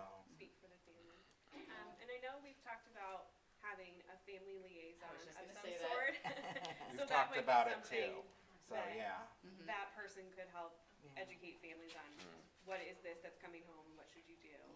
I've already started typing up some job description ideas. We'll add that to how to RSVP to parties. It's at the top of my project But it's, list. yeah, it's You're these right. little things that come up and you're like, wow, that's really profound that because we've never thought of that before. We haven't solved the problem yet, and now it's wonderful work that you're doing. And it's an opportunity for us to thank you, Ms. Vozar, for stepping up and taking on the Yes. additional work. Thank you, thank you. So that Ms. Lewis could spend that time with her new little baby, who's Oh, it's adorable, her by the Yeah, way. I- But I have to return the but favor. thank you, Ms. Vozar, for stepping up to do that additional work. We really, it's obviously was wonderful work, so It was a thank good you. learning experience to see the other side. So it's Yeah. nice to have an opportunity to thank you as well. Yeah, and thank the whole group for taking time, because it is important, and we want to get this right and do the best we can, so I do appreciate all the work. It's a lot of work and time and effort that goes into these studies, so thank you. Thank you. Thank you all so much. Thank you.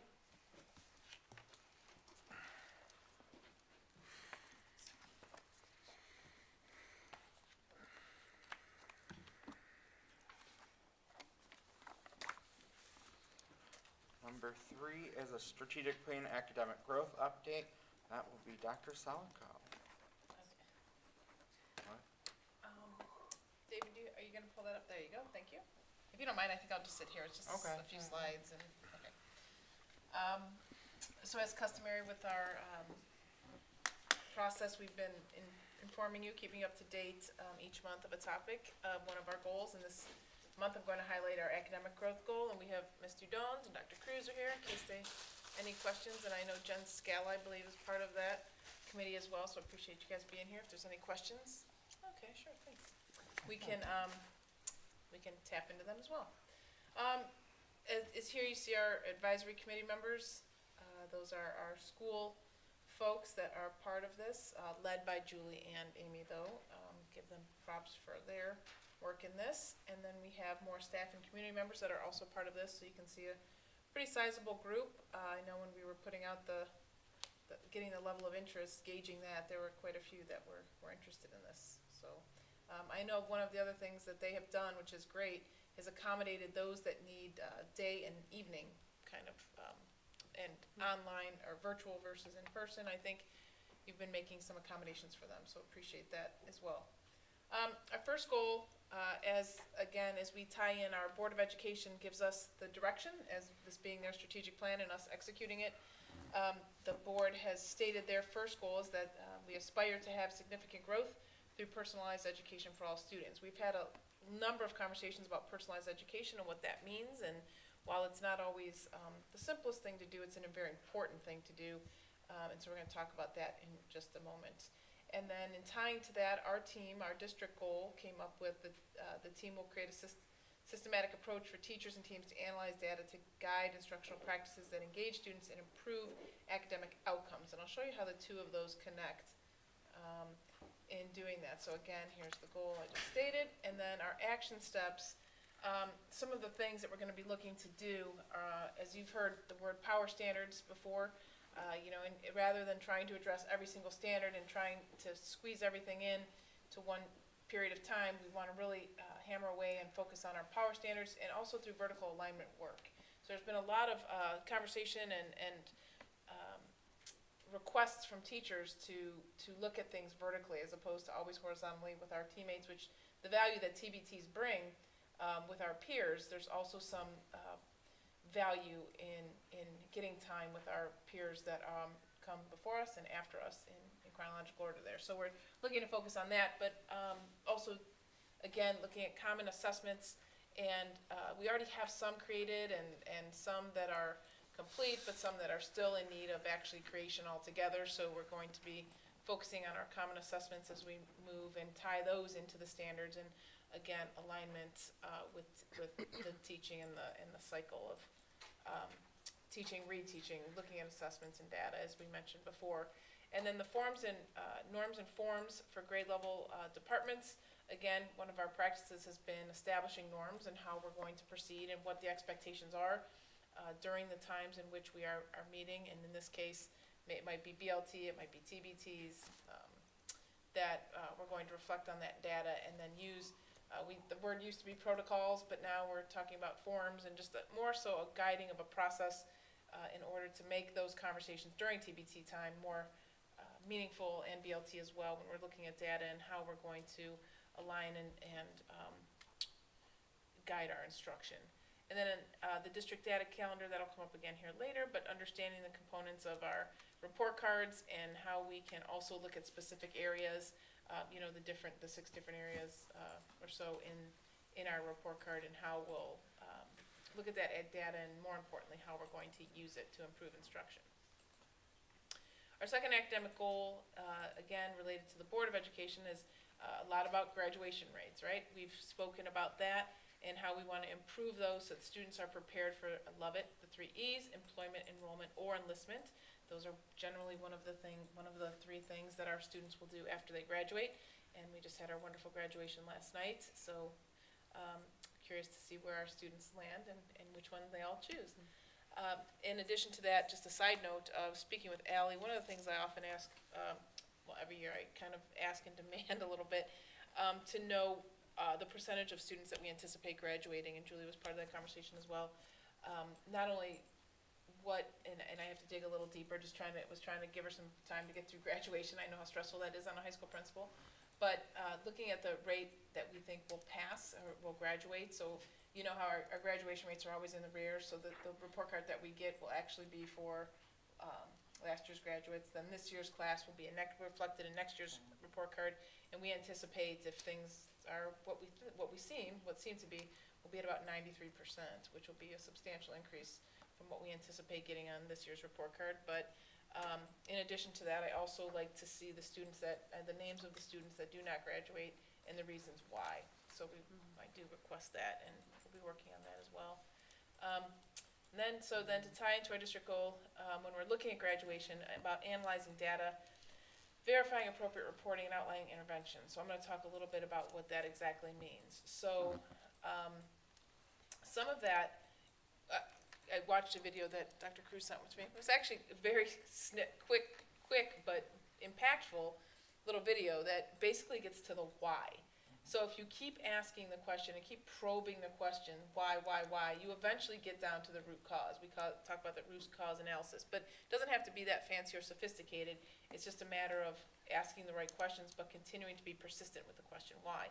So in doing that, we investigate, looking at data from not only subgroups, but looking at trends in populations and students and figuring out who's not graduating, why they're not graduating, and then looking at what we can do to address why they're not graduating. And we have to look at that from a system-wide lens, not just, in a narrow focus and accept one answer as, well, they're just not interested, or it's the home life, or, well, I don't really want to hear those. Those to me are more of excuses. What are we going to do to address that? So investigating the potential district solutions, again, to identify, as I mentioned, the root causes, and then reviewing those practices, brainstorming a variety of things that we already have in place, such as looking at, we have Shanae as an option that we've had some students go there. We have the Graduation Alliance. We also have in district and in-house things that we can do, very simple things, such as meeting frequently with students, having assemblies, contacting parents, being really vigilant and persistent on our students and making sure that they have the credits that they need, that they're passing their tests, and if they're not, what are ways in which they're going to get, different ways in which they can get their seals and diploma.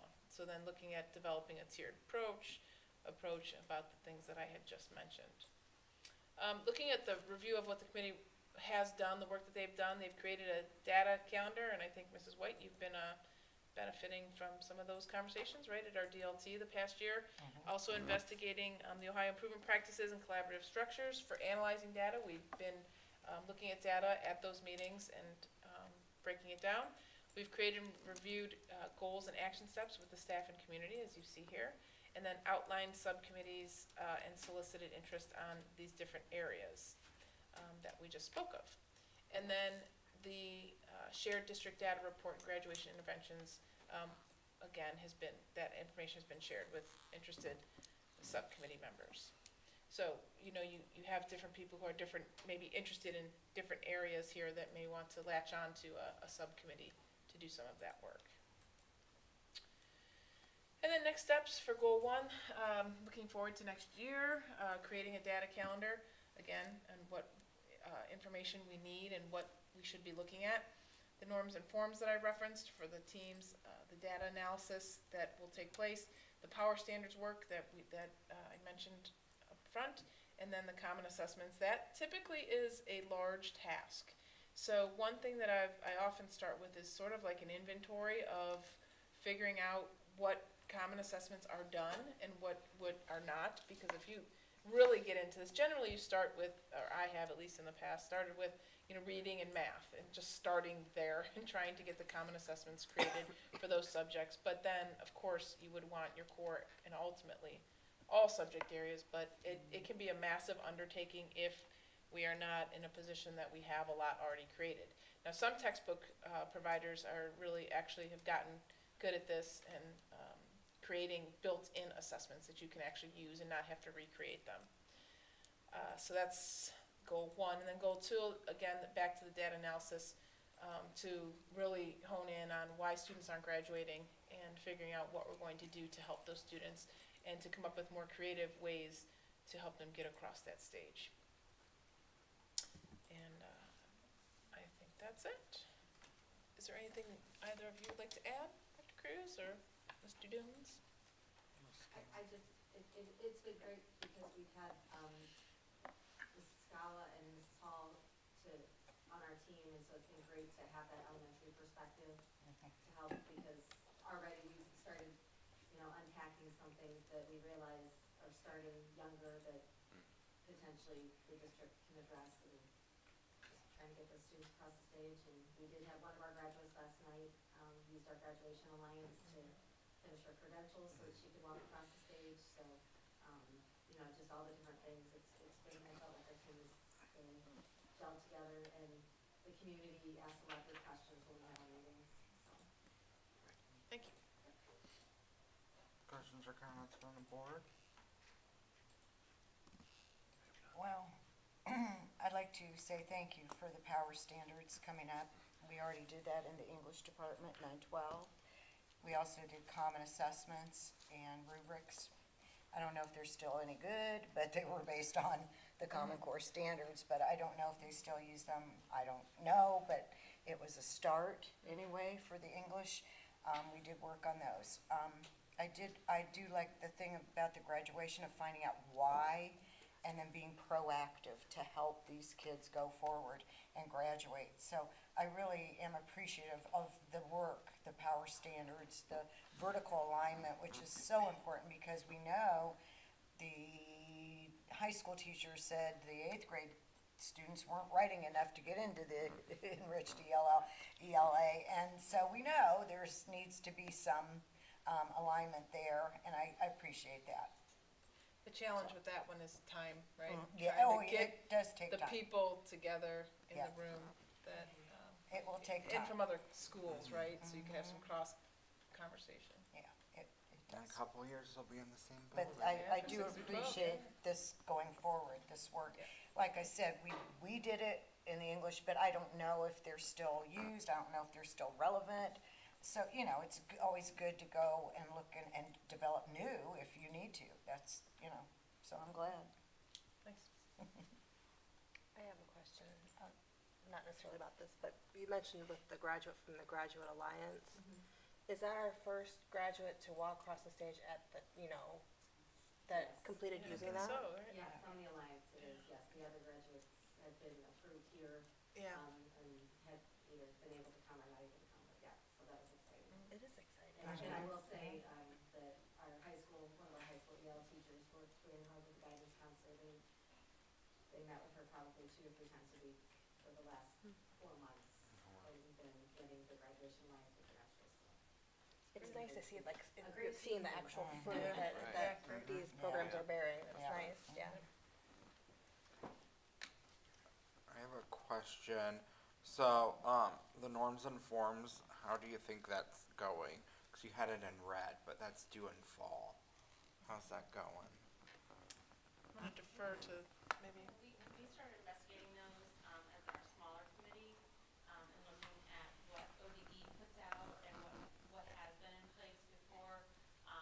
It's really essentially looking at that 5-step process. So sometimes though the forms can create a barrier, and so those were some of our conversations about making sure that those forms were user friendly and making sure that everyone understands it's really about the data analysis, but then it's those next steps and those reflections and making sure that you're going through that whole 5-step process and not getting hung up in did I fill the form out correctly. So those are some of those conversations. So there's some schools are using them now in their data analysis, so it'll just be a matter of kind of fine tuning and tweaking those with the BLTs. I had a spoiler on the graduation rate because Miss Bogdan told me yesterday. Because she knows I'm passionate about that, so she was proud to tell me. But She's in trouble. so I did do the math on that. So we had 222 who qualified to walk the stage last night. So with a 93% graduation rate, that means we have approximately 17 that did not. I did the math. It's wonky at 93%. Could be 17, could be 18. If I may, it starts with all students who started that 9th grade cohort together. And so that's how it's calculated. And if a student does not enroll in another district or an online learning platform or something, then that does count against us. And so we work with Ms. Shaw as well and try to work on that. So there are more students than just the ones that we saw there, who may have enrolled elsewhere or something like that, so. Yeah. If they didn't enroll somewhere else, then that takes us down. Yeah. Yeah, Miss Bogdan told me about that. She said those were already accounted for. She said they did the cleanup. Yes. But, so we have 17 that we are really responsible for in that 93% to get to 100%. So I think the board would be interested as well. I don't necessarily need names, but in knowing what the rationale is for each one of those, like one by one of why they didn't graduate, so that we can better understand as board members to get that sense of understanding, because this is one of our main goals as well. So I think it'll help us understand as well. And not names, because it's not about shaming, Right. but it's about understanding what the reasons are so that we can understand what the barriers are to getting to that. I know one of the Ultimate conversations, yeah, and one of the conversations we had was that, some of these students came, like, just to us, what, a few months ago, or we don't let them in, but. Well, so one student, enrolled last year as a senior, was a resident, enrolled in online learning, didn't complete anything there. Yeah, right. Enrolled in Graduation Alliance this year, didn't complete anything there, but because she enrolled as our student, the district takes a hit on that. Yeah. But she's living on her own with significant other, she's running her own business, and so school is not the priority right now. I anticipate that she might be at like a 22 plus graduate one day when she finds the need for that, but we have a couple of examples similar to that. But I will get that. Yeah. Yep.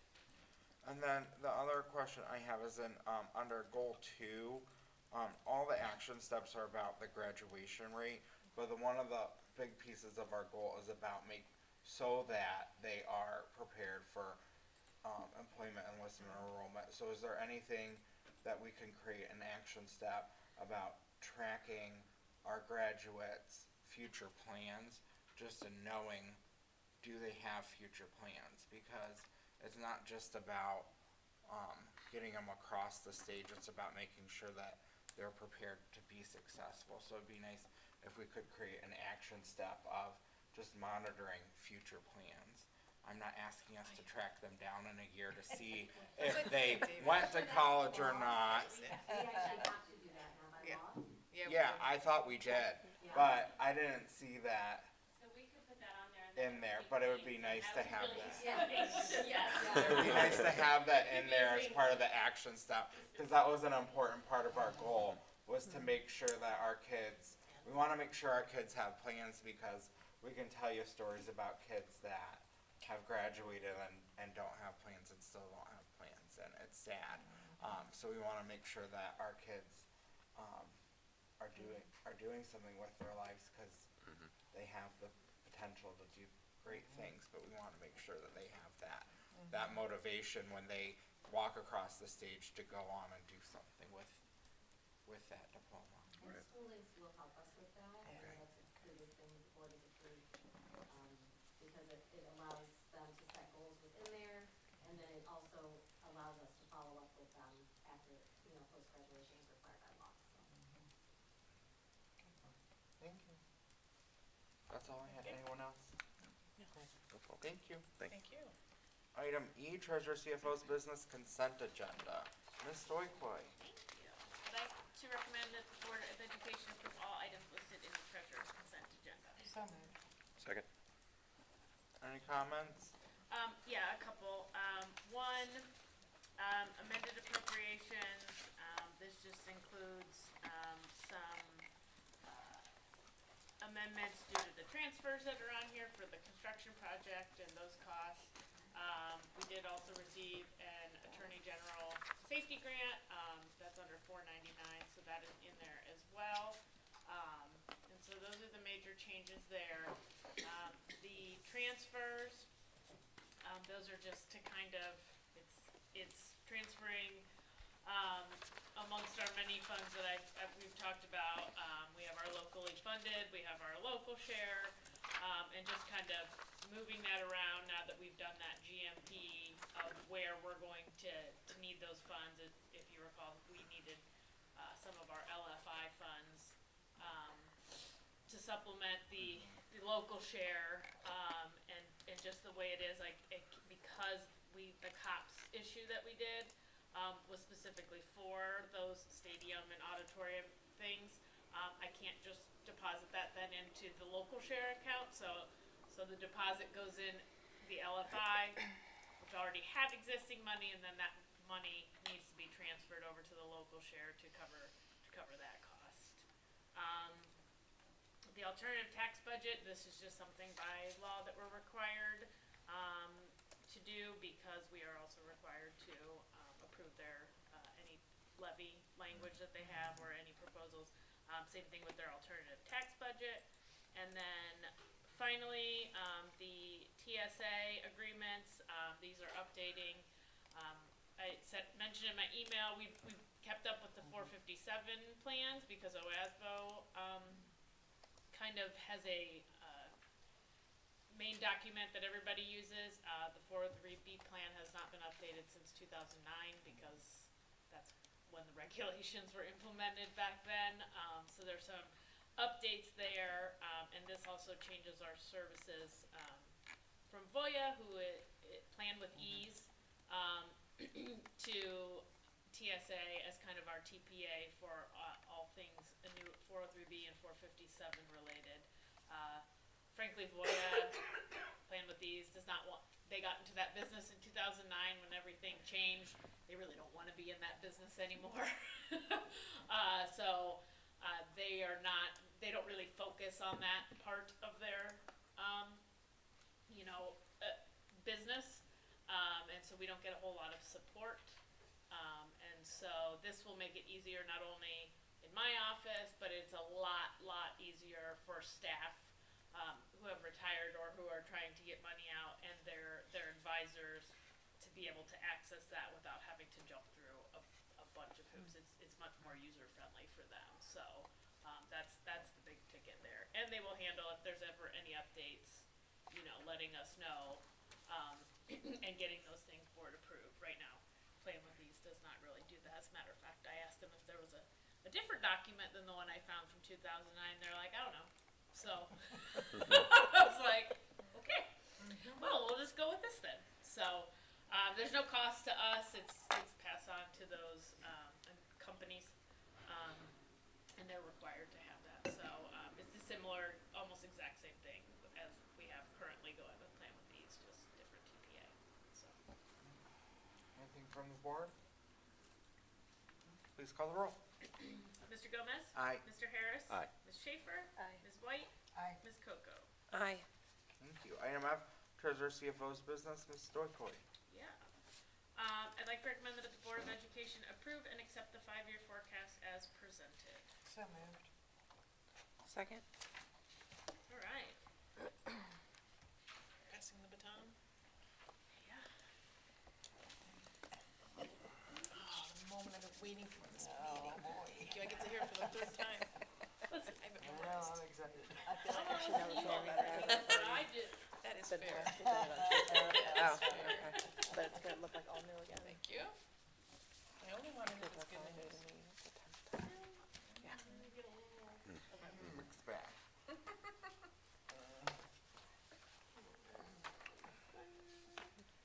We getting paper cup? Yeah, there's another one. There's three? Yeah.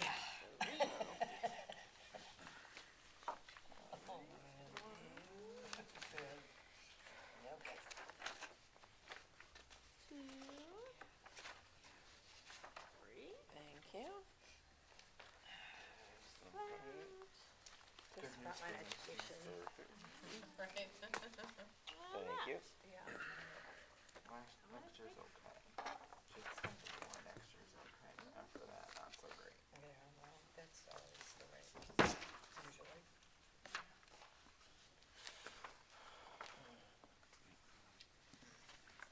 Okay, let's get your copies.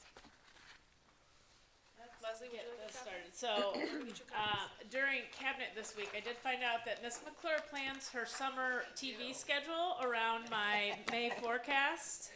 No, that was at agenda. Oh, was review. that agenda review? Okay, so she Yeah. plans it. Okay, I'm ready.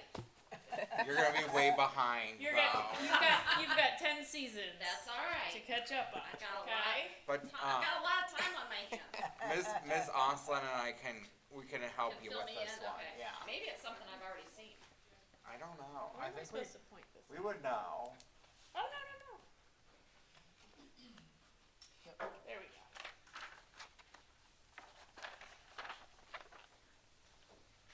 Okay. What is this show?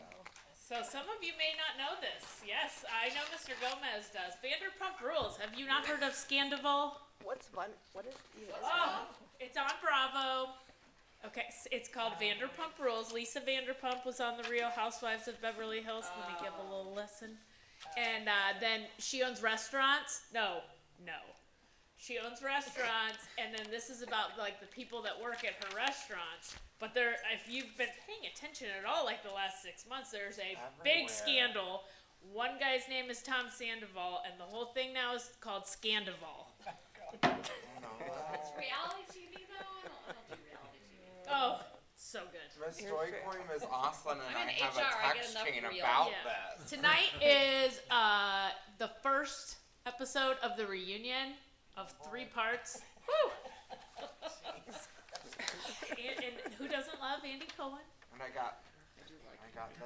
Okay. Is he in charge of the reunion or is he on the show? He is in charge of the reunion. Oh, yeah. He's the producer. So this is creator of Housewives. And I'm an OG. I started watching it when it first came out. I didn't just get interested. There 'cause are of the better Scandal. things to watch, but. I remember when it started. See, you also, if you worked in a restaurant, then you really find it entertaining because it's exactly what happens in a restaurant. When Sheena met with Brandy, and then after the meeting, and then she walked in, and then the show started. Yeah. So I'm not trying to make it about me, but it is a little bit about me. So. We'll talk to my That's son. Lala. Ellen, This is you Jack. said this is it, so now you're Alright, committed. And I did work in a restaurant for many, many Oh, years. well then you yes. See, my husband even watched this in the beginning. Yeah. Oh and, my and gosh. liked it. Jax is He married also to- worked in a restaurant. Jax is married to I Brittany. don't need to know anymore. Just move on, please. Oh, Purpose it's of the okay, forecast. because I do watch a soap. Still I watch do too. days. General Hospital. Well, I have yeah, one in never next mind, time. but anyway. So To that's engage the bad. Board of Education, serve as a basis for determining our ability to sign contracts, and to provide a method for ODE to identify school districts with financial problems. So this is our filing of the 5-year forecast. This year, fiscal year 23, so the 22-23 school year is used as the base year in which all the future years projections are derived. Obviously, we are conservative in nature, which gives us a little flexibility when unexpected situations arise, as they do, as they have a lot over the last year or two. It's based, I could tell you there's probably a little bit of things that have even changed, not materially, but like changed since I gave you this a week ago. And they will, especially with the biennium budget coming up. And as always, and we'll talk a little more about this later, that we need to remain diligent in assessing the need for any additional expenditures without any offsetting revenue. This will obviously hurt our cash balance, and that will erode our stability over time. Inflation is obviously impacting us like it's impacting everyone. Expected to continue over the next few years. How long? Nobody really knows. As much as everything that's gone on the last 3 years, nobody really knows. So this is a snapshot of where we're at. That peach color represents the renewal levies that are out there in the 26 and 27 school year. There is 1 in 25 that expires and 2 and then 1 in 26. Sorry, so 2 total in there. So overall, here's what it looks like in summary form. Revenue, if you note in those last 2 years, revenue, it does not include those renewal levies up top there, so that's why there's a significant decrease going on there. Expenditures are also obviously going up, and the key line to look at is our revenue surplus or deficit. Some of this will be explained, but obviously going forward, that's something we'll need to address, is the deficit spending that we will be doing. Like I said, some of it is a timing issue, and as you can see, we're projected to end this year with $4 million, but we'll talk about that a little later in the forecast. And then you can see what it would be without the levies at the end, and we would be in the red in year 5 if either of those renewal levies were to be unsuccessful. Revenues. So some things never change. Real estate and state funding are going to be our 2 main revenue sources. It's about 87% of our total revenue. And then there are the 2 renewals for existing levies. Revenue is expected to increase at a whopping 0.45% over the course of the forecast. Historically, it was about 2%.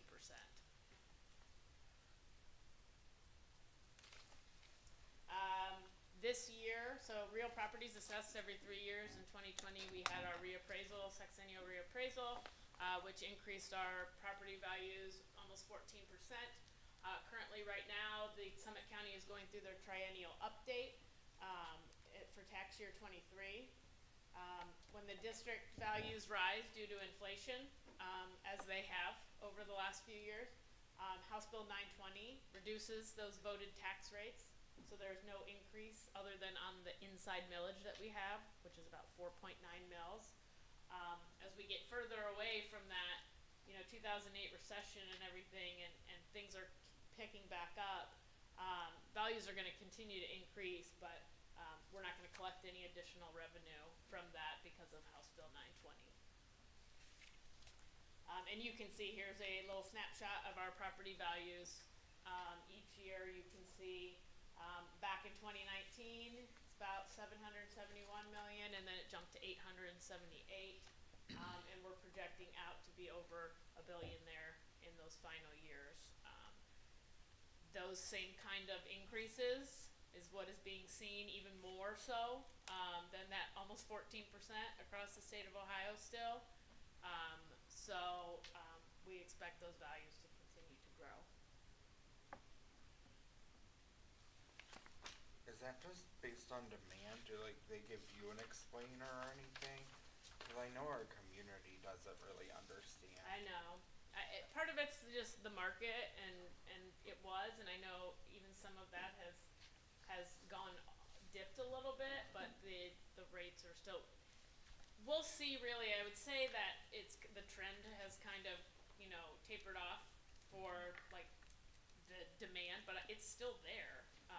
My neighbor across the street just sold her house in like 2 days, and she needs a brand new roof, and like you know what I mean. Like things are still happening like that. So I think until we see that really slow down, we're not going to see much change in this increase in values. So the $3.6 million emergency levy was approved in 2017 and was renewed by voters this past November. The two renewals in this forecast are our 7.9 mill levy and our 9.97 mill levy in 25 and 26 there. They were both approved in 20 and 21 for a 5-year period, respectively. As you know, part of the goal is to kind of get off this levy cycle and hopefully get some of these continuing. We have a nice little break here. This is the first calendar year that I've been here that we haven't had a levy or two. So it's nice. We have a couple year break, and hopefully we can kind of get out of that cycle and that levy fatigue. As I mentioned, we can't assume the renewal of those levies, so they are shaded in that orange there as what portion of the revenue they are. Obviously, it's a good chunk if one or both were not to pass. So House Bill 1 was introduced earlier this year, which proposes to modify the law regarding property taxation and Ohio income tax rates. It wasn't very well thought out because there were a lot of questions then after from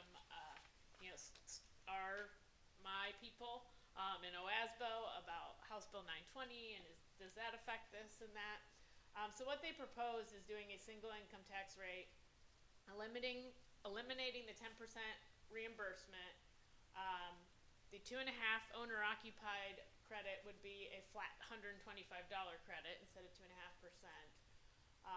Indexing those homestead amounts to inflation and reducing the property tax assessment from 35 to 31.5% to offset that 10% rollback.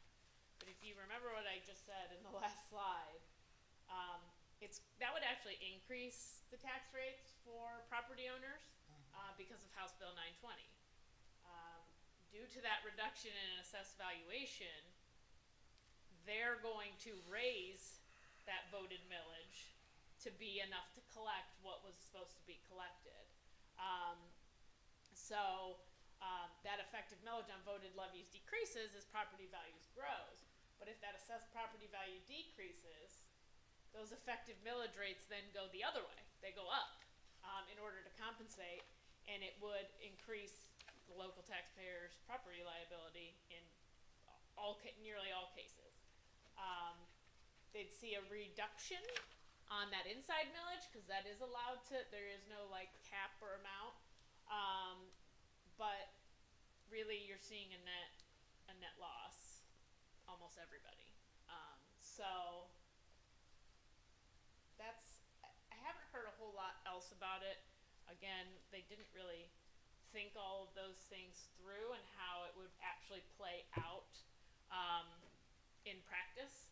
Doesn't make any sense. And so it's really not a safe. And they went, oh, when somebody was like, saving anybody any money, except maybe you. So, I doubt that any property taxpayer is in favor of House Bill 1 anywhere, no matter what you think about any kind of school funding or anything. Can I ask a question really quick? So on that, okay, so I'm trying to really get this. So House Bill 1, the assessed property value is gonna go from 35 to 31 to offset the 10% rollback? Mm-hmm. So the government would be paying less, Mm-hmm. but the property owner would be effectively paying more. Correct. And we would still be receiving less in the district. Correct. We'd still be receiving the same, no Oh, matter the what. same, okay. Mm-hmm. We'd receive the 'cause of same no the matter millage, what. yes. They're gonna pay more because they've gotta compensate for not only the lower assessed values, But it sounds good, like, oh, I'm only gonna pay on 31.5%, but But again, like I think I say this every time, it's a pie, and so then Yeah. the pie just gets cut up differently. So if everyone's at 31.5%, you're essentially paying the same thing. but minus the 10% rollback. You know what their answer was? They created a commission for the legislature to study how Ohio's property Yeah. taxes work so that they can better understand them. So they made I'm not kidding, this was their solution. It is. Because they admitted that they didn't understand it. So they created a commission for themselves. So who came up Which with is that? great because The legislature. Yeah, which is great in a sense, but our rep from OASBA was actually at our local chapter meeting on Friday, and she said that one of them made mention about something about House Bill 920. Well, why don't we just get rid of that? She's like, we should get rid of that. Like, that would be a big thing for a lot of schools because you would be able to have growth on all your levies. You wouldn't have to go back all the time. And so, you know, But to just peel that back, our local community taxpayers could never afford. Correct. Because they'd be going from like 1976 to 2023. Yeah, It would they'd be have to do devastating something to our local taxpayers. that cuts, you know, to repeal it, but make it affordable now and then going forward, you know. But hey, if they want to figure out how it works, it's great. Who's They gonna should. be on that committee? It's gonna be an appointed committee or? I don't think it'll ever meet. Oh, okay. No, I don't think so either. I bet that's Katie Johnson probably thinks it'll never meet. No, and this is not the first time they've said they're like Okay, she fair. says pretty much all the time. They're like, oh, we should get. They put it in the budget. And then it doesn't happen. Public utility, this is tax revenues paid by public utilities. This is very small, it's less than 1%. Again, this is one of those things that it used to be much bigger because it used to be assessed on the inventory that businesses had, and it, for some districts, was a huge amount of money. And then they got rid of that. That was TPP, right? TPP, yeah. And then they like gave you like a replacement for a little bit, but that's been phased out. So some of these people like saw millions, and I'm sure it was here too, millions and millions of dollars. Now it's like 600,000 a year. So you can see what it looks like, also part of the renewal levy. Property tax allocation, this is that 10 and 2.5% I just talked about. It's about 6% of revenues. You can see there, you can see what the amount is that is renewal. The biggest thing here is that if any of the future renewal levies that were approved before 2013 were to lapse, they would be considered new money levies, and currently anything previous to 2013 is being reimbursed by the state at that 10 and 2.5%. Any new levies after that are paid directly by the property tax owner, and so if one were to lapse at all, it would be considered new money going forward, and they would be responsible. They would see an automatic increase, 12.5%. It also changed the requirements for homestead, and we've steadily seen a drop in our homestead exemptions. So again, there was a legacy clause for people that were approved before 2013, and then going forward, there became an income component in order to qualify for that exemption.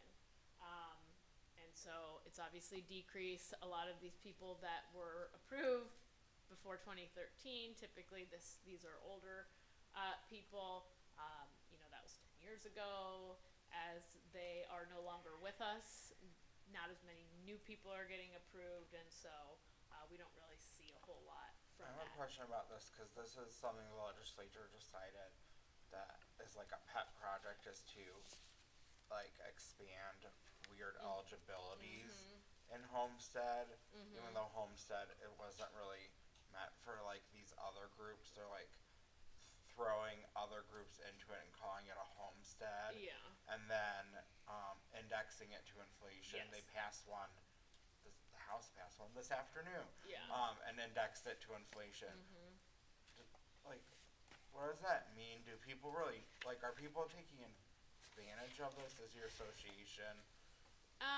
OSBA's not really saying anything about it. There's I don't not know really if a whole OSBA lot of is, but- information, I would say. I can tell you, like I said, it's steadily decreased. So no, it's become a lot more restrictive since 2013, and so that's the main reason for that, is that people, don't qualify. That income level, I'm not sure what it is right now, but it's not, there's not a lot of people that are qualifying for it because of those requirements. But I don't think these new ones have the income. I think it's based on your, like, class. Like, today they passed one for disabled military veterans Yes. too. That's a high calling. If you get disabled in service to our Yes. country, that's a high calling, and thank you for your service. But then they want them to have a homestead exemption. So they have something, and I don't know the specifics But of they're that. calling it this, and that's Yeah, where they can get a homestead now. There's a certain military veteran component, I believe, to the homestead now. I don't know all the specifics of it, but I have seen the couple things where they want to index it to inflation and throw in these other groups, and so I'm not really sure what they're trying to do. Like I said, we don't receive this for hardly, and I mean it's not very much in the end for us, and it's just gone down from what it was. It used to be much easier before 2013 to get a homestead exemption. It was basically if you were of age, you could get it. And that's not the case, and I think probably a lot of people don't want to go through the process, when before it was like, just fill this out and say you're, prove that you're this age and move on, and now there's more required, and I don't really know at the end of the day how much it's saving them, dependent on what their home value is. So state funding, unrestricted grants and aid, this accounts for about 24%, our second largest source. House Bill 110 is the current state budget, so that was passed in 21, and it implemented the fair school funding. Many significant changes that we're aware of. In June of 22, they passed House Bill 583 to resolve some issues and unintended consequences, which have impacted, and it did impact us this year, which I'll talk about in a little bit. And then throughout the remainder of the forecast, there will be two new state budgets. One is currently right now. The Senate should unveil, I believe it's June 6th, and then we'll go from there.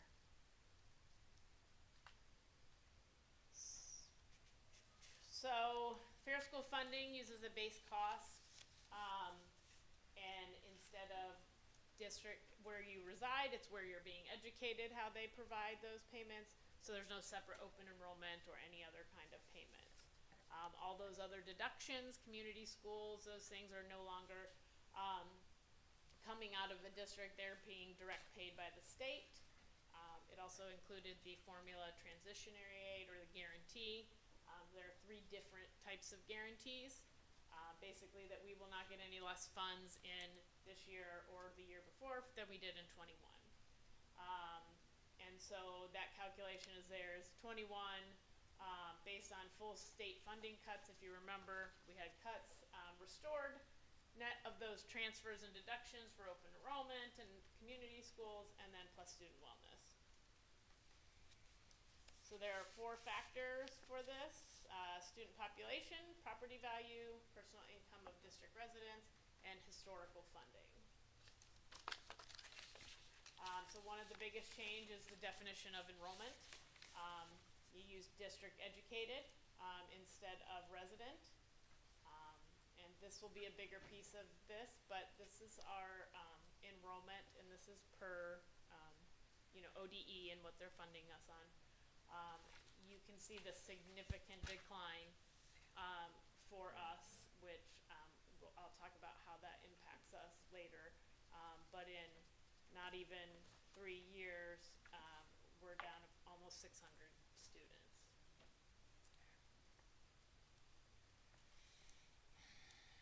So the current proposed state budget, House Bill 33, was introduced in February. It continues the implementation of fair school funding, which is great. The governor, in his proposal, kept the base cost factors at the fiscal 18 figures. So those are the average salary and benefits from the 17-18 school year, instead of updated. The House, however, updated those, in their version, updated the base costs to fiscal year 22, so 21-22. But they also increased local capacity and those parts to current numbers as well. So the Senate president says he's taking it out. Yeah. So it increases the general phase-in from 33 1/3 to 50%, and then 67% in the next year. Extends that guarantee, that transitionary aid, so that you will not get anything less than you did in 21. It increases the minimum state share percentage for transportation aid to 37.5 and 41 2/3 in those 2 years. There are 2 other funding components which could provide additional support for districts. One is the Sports Gaming Profit Education Fund, which they said is projected to appropriate $30 million in each year of the biennium, which is not a whole lot if you're thinking about all the districts in the state. And only $15 million is targeted towards reducing pay-to-participate fees. The second component is information technology support, which is projected to appropriate $14.3 million over the course of the biennium. Obviously, there's a lot of uncertainty right now, and we're not really going to know till very late June, early July, what this actually looks like. But we are continually monitoring it. Like I said, the Senate will have their version out June 6th, I believe.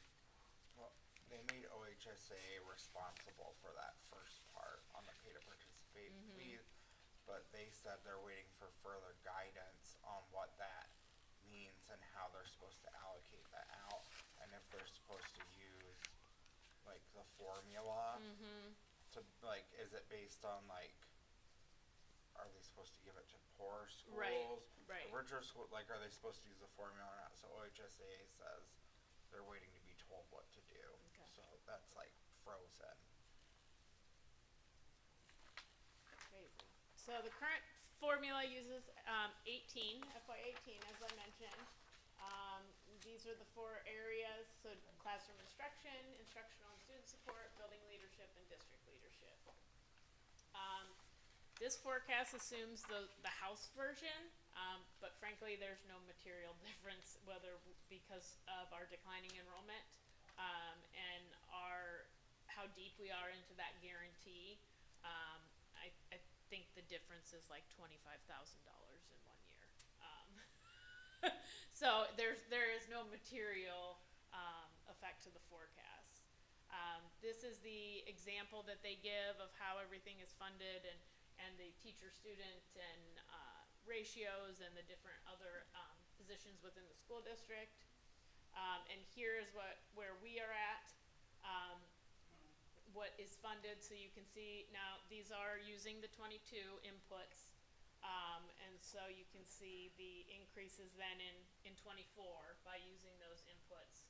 It goes from almost 30.5 to almost 33 million, but don't get too excited. And then you can see that enrollment is either an average, it's either your highest, most recent year or your average, whatever's higher of the last 3 years. Ours is the average. But starting next year, we are in full-blown COVID years that are being counted, and not those ones that you saw in the beginning of that graph. So you can see how that kind of goes down. But there's it per pupil cost there down at the bottom also increases. However, there is a capacity per pupil, which is basically how much can your local share, your local property taxpayers afford of that per pupil amount. So there's 60% on your your most recent 3 average assessed values, or the most recent year, whatever's lower. And these happen to use current numbers, not 17, 18, and 19. They use now, which I showed you, we have a huge increase in valuation. And then 20% is the same kind of formula for federal adjusted gross income, and then also 20 for federal median income. And then there's a local share multiplier from 0 to 2.5. So this is what ours looks like. Again, you see all those numbers getting bigger, going out because of the valuation. Our enrollment is getting smaller. And you can see there those per pupil costs, and then what they say the state's going to share of that, and what is considered doable by local capacity. Remember this graph of our valuation, and only expected to grow. So here is what it looks like. We are the blue, the state is the blue, and we are the orange there as the district. So you can see the discrepancy. So it may appear to someone that they're funding us $8,200 per pupil next year, when really they're giving us a little under $3,000 of that, and they're expecting us to come up with the other $5,300 that they believe it costs to educate a student. So that's how much they believe it costs, and that isn't necessarily how much we spend. Correct. How much Yes, we we're determine not locked locally. into any of those ratios or any of those things. It's based on that. They're also picking and choosing which inputs are current and which ones are old. These numbers are based on 22, but so for districts that have a steady enrollment or increasing, it is helpful to update those numbers, of course. It just really doesn't affect us at this point. There's also restricted components, career tech, gifted, English learners, disadvantaged people impact aid. So that was phased in at 0% and 33 1/3. They continue to increase that 50% and 67%, which for us is a significant increase in this department, because these are our economically disadvantaged students. So we do see some there, but because we're on the guarantee, it just kind of nets itself out. And they also are proposing to increase gifted funds by increasing that per pupil funding from $14 now to $21 and $28 respectively in that governor's budget. And then the transportation ones are not subject to a phase-in. So here is some unrestricted categories: our transportation aid, our special education aid, and our targeted assistance capacity aid. That targeted assistance provides additional funding based on a wealth measure. So it's really for people whose enrollment is lower than what it was in 2019. You get some targeted assistance because of that. I think there may be 1 year of this, if I recall. It'll show in the graph later that we may see a little bit of that because of our enrollment, but again, it's not anything significant. We talked about DPIA, and then I mentioned English learners gifted, career tech, and student wellness, which is now part of the formula. So those are all restricted, which means most of these were required to report to ODE at the end of the year what we've spent them on, or I shouldn't say necessarily we always have to report. When they pull in our records, they look at certain function codes and see if we've spent them in those areas that are designated for. So here's all those categorical there. Oh, yep, see that targeted assistance? Yes, we're getting some in those last 3 years there because of the enrollment being significantly lower than it was in 19 and that we mentioned. And then you can see our DPIA funding does go up with those increases in each year.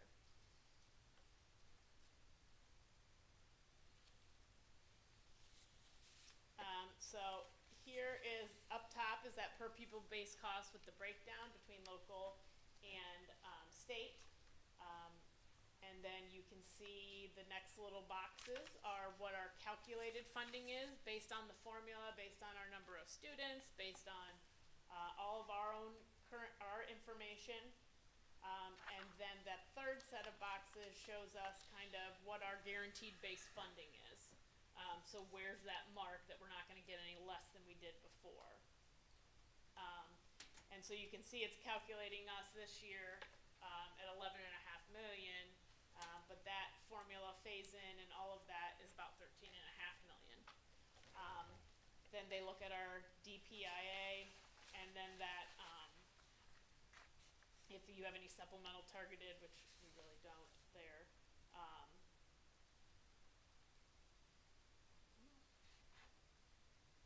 We got things going on over here. Okay, so I mentioned House Bill 583 took away some unintended consequences of things that happened. So initially it required ODE to include our special education excess cost adjustment, so the net of that. So for students who are not residents here that we provide special education to are designated as special education students, it's still the responsibility of that resident district to pay for costs over and above this per pupil typical tuition. And so we bill other districts, but we are also billed for students that are residents that are attending elsewhere, open enrolled or court placed.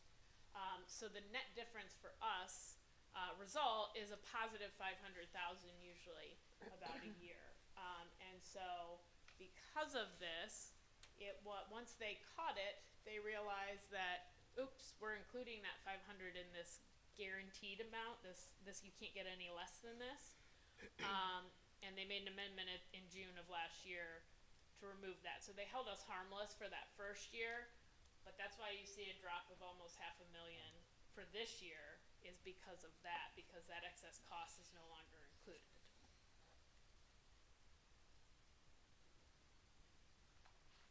So you can see here, current funding for 23, what our base guarantee was, and then you can see underneath, in 23, 25, especially this year, we're almost $1 million into the guarantee this year. We come off, again, with 22 inputs, we come off the formula in 24, 26, 27, but you can see it's really not by much. That's a handful of kids. I mean, so depending on what enrollment does, will be a big factor. We'll probably teeter back and forth on that guarantee or be slightly above it if we're using 22 inputs. If we're using 2018, we're going to be deep into the guarantee, as most everybody will be pushed that way. So there's the summary of the total state funding. And so last year it was estimated that almost 420 were on one form of guarantee. And if we do not increase those inputs, it's going to continue to push districts to the guarantee because their calculated amount is never going to be more than what they've already received in that guaranteed funding in prior years. And so they're going to continue to remain there unless there's some sort of increase to the numbers we're using that gives us money instead of just says the increases to the numbers that say your local capacity can take care of it. It's going to push more the local capacity.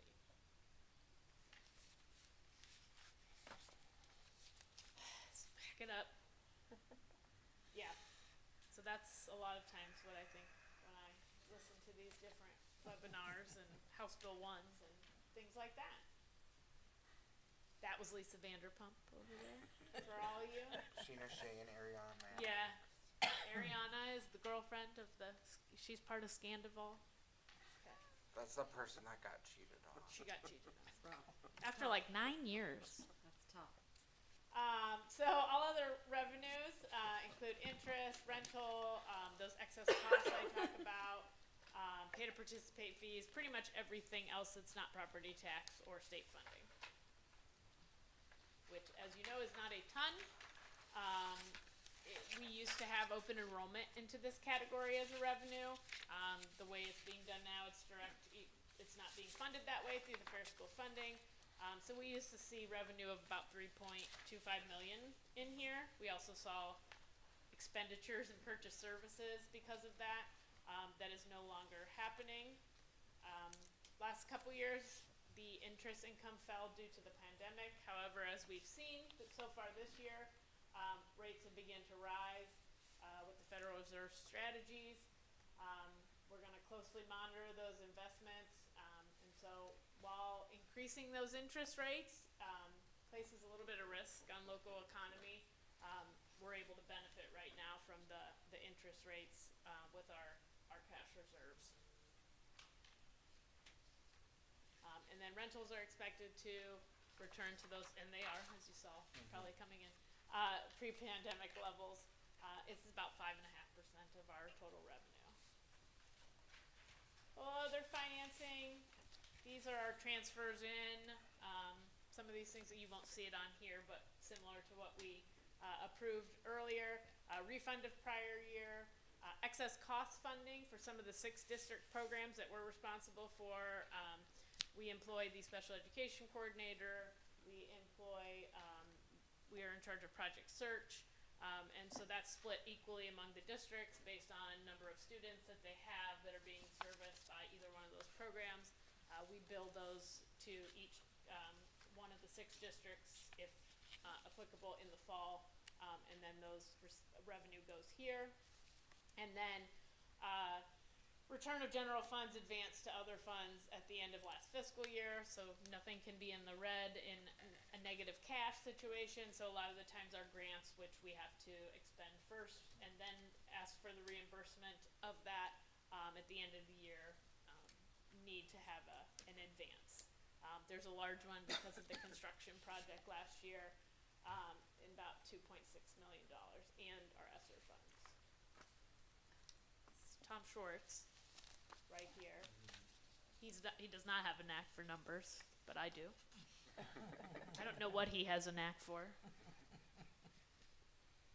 And this is for Dr. Selico because she calls me Debbie Downer. Says she's a superhero. Her power is to destroy fun. This is Sandoval. We don't like him. Okay. They have a restaurant together called Noted. Schwartz and Sandy's. Yeah. And they don't like each other either. then. No, No. they like each other. Well, these they're best two. friends. They're best friends. Yeah. They have 2 businesses together. Yeah. One's called Tom Tom. And one's called Schwartz and Sandy's. Okay, can we get on? Hey, we listen to your articles, Patty. You listen to my TV show. I don't ever interrupt you. I listen and I tell you. Yeah. Those are education. This is a different kind of education. Okay.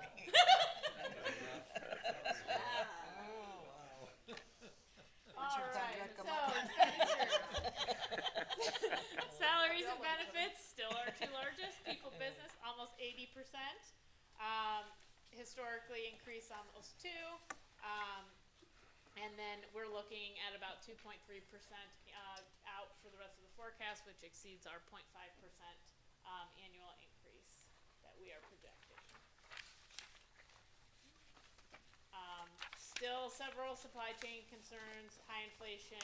I think we all know inflation hit a high last summer and kind of continues. We had some things that were impacted, our utilities, fuel, Obviously, our construction project, which is not part of this forecast in a direct sense, but it did factor in here. So while it's expected to continue, like I said, we're not sure how long that may be. Personnel services, 56%. So back in 18 and 19, all three unions ratified agreements that increased wages 2% and 1.5% respectively. They extended those contracts for 1 year in 2020 with no base increase on salaries. The current contracts we have were ratified in 21, which gave base increase of 1.5, 2.5, and 2.5. And then in addition, anyone who had their step frozen during the 11-12 school year received that step back in 2021. Those contracts are all expiring at the end of this year, a couple different dates there, but this summer, really. We're currently in negotiations with all three unions at this time. Future years assumes the inclusion of steps for all employees and a 2% wage increase, which are not guaranteed rates. They just show the impact of the historical component of that we typically give on average. We've started to do this year, but as I've talked so much about our declining enrollment, we do continue to analyze and audit, classroom sizes. Obviously, if we continue even further down, we're going to have to, really monitor that staffing and align it to that enrollment. I mean, 600 kids in 3 years is significant. And so that's what it looks like going out. Insurance, 23%, so Medicare, retirement, health insurance. Back in this most recent negotiations, unions agreed to increase their copays and co-insurance, which further reduced costs in those 3 years, I'm sorry. So here's what it looks like next year. We are set to increase 7.8%. That's not atypical to us. Everyone is seeing large increases. We have seen a spike in large claimants in the district. We had 2 last year. We have 10 this year. And so what we're also seeing overall as a trend is people who delayed treatment during COVID and now are receiving treatment are further progressed in a lot of cancer. According to our TPA with the insurance, there's a lot of cancer, and it's further along than it would have been had it not been COVID, and therefore more expensive, more more interventions, more drastic things are happening, and they got to recoup all their money from all the time that nobody was there giving them, so doctors' offices and hospitals are just charging more because they can. So we're also estimating 8% here on out,